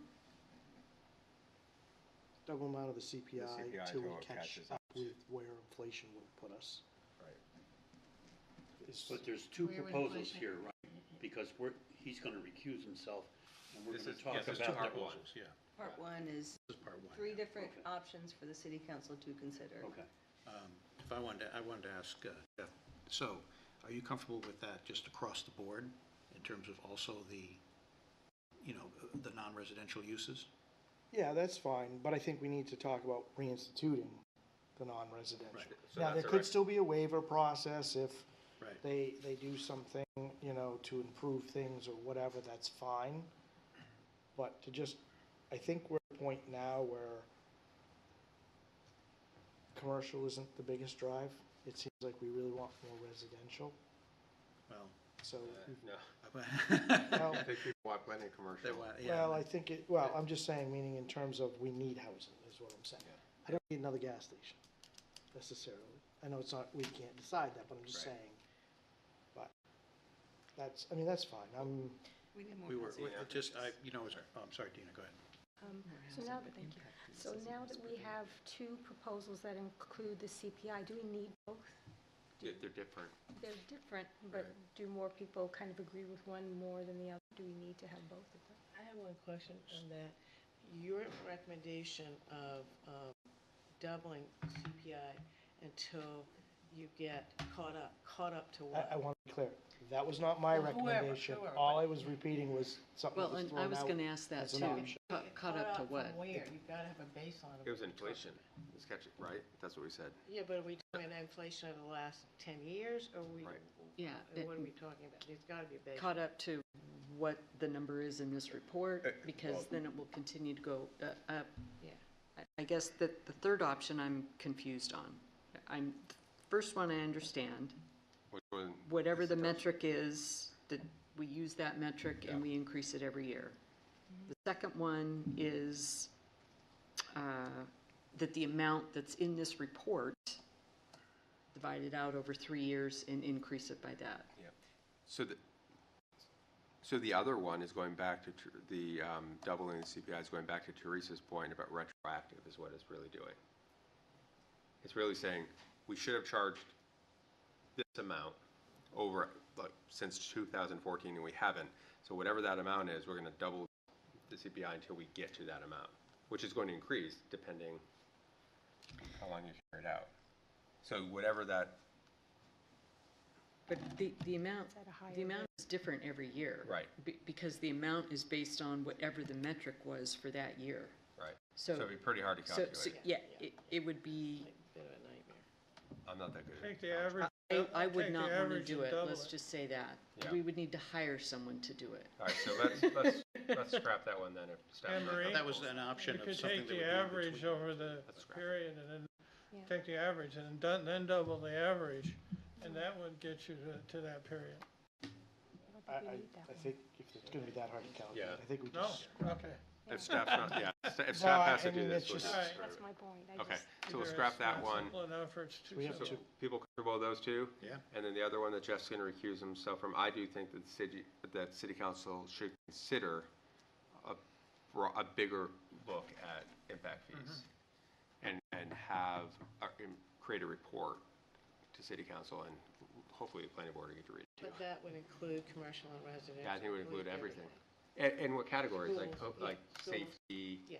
you know, Right. all the different categories rather than just transportation and recreation.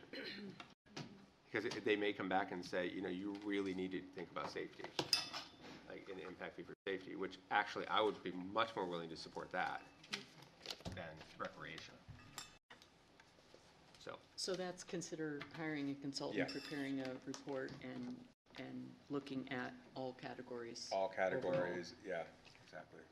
And can you add in there, Joaquin doesn't have impact fees? I'm gonna ask Jay. I was gonna ask Jay. So what would the impact fees be on that development that's going in off of Little Pond Road? One house? No, the development. Well, All he right, didn't share- he didn't I share wanna with go us home what and the if I wanna plan make a is. motion to. I'll make a tell us motion. what the Yeah, plan is. yeah, We gotta vote. We need a Oh, we motion. have to actually vote? Two motions. Yes. Yeah, we Oh. need two. Didn't know we Yeah. did. Motion was on the That's fees, one for the All right, first one. so I'll make a motion for folks.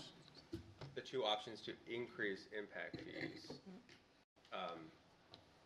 The originally, adjusting for CPI based on the original, right, which is in the report, and the what was it, the 3 years? The Yeah. full Over amount three over Over a 3 3-year years. period. The amount that's reflected in the report for 3 years. Right. So I'll make that motion.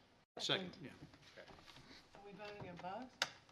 We're going to vote on recommending both of those for the city council to consider. The So just vote city against council is the final vote. We're just saying, giving them two options to look I'm at. giving you two options. Yeah. Right. Oh, even though I don't agree with one option, I have to vote I think yes. it's a package. It's Yeah. pork barreling.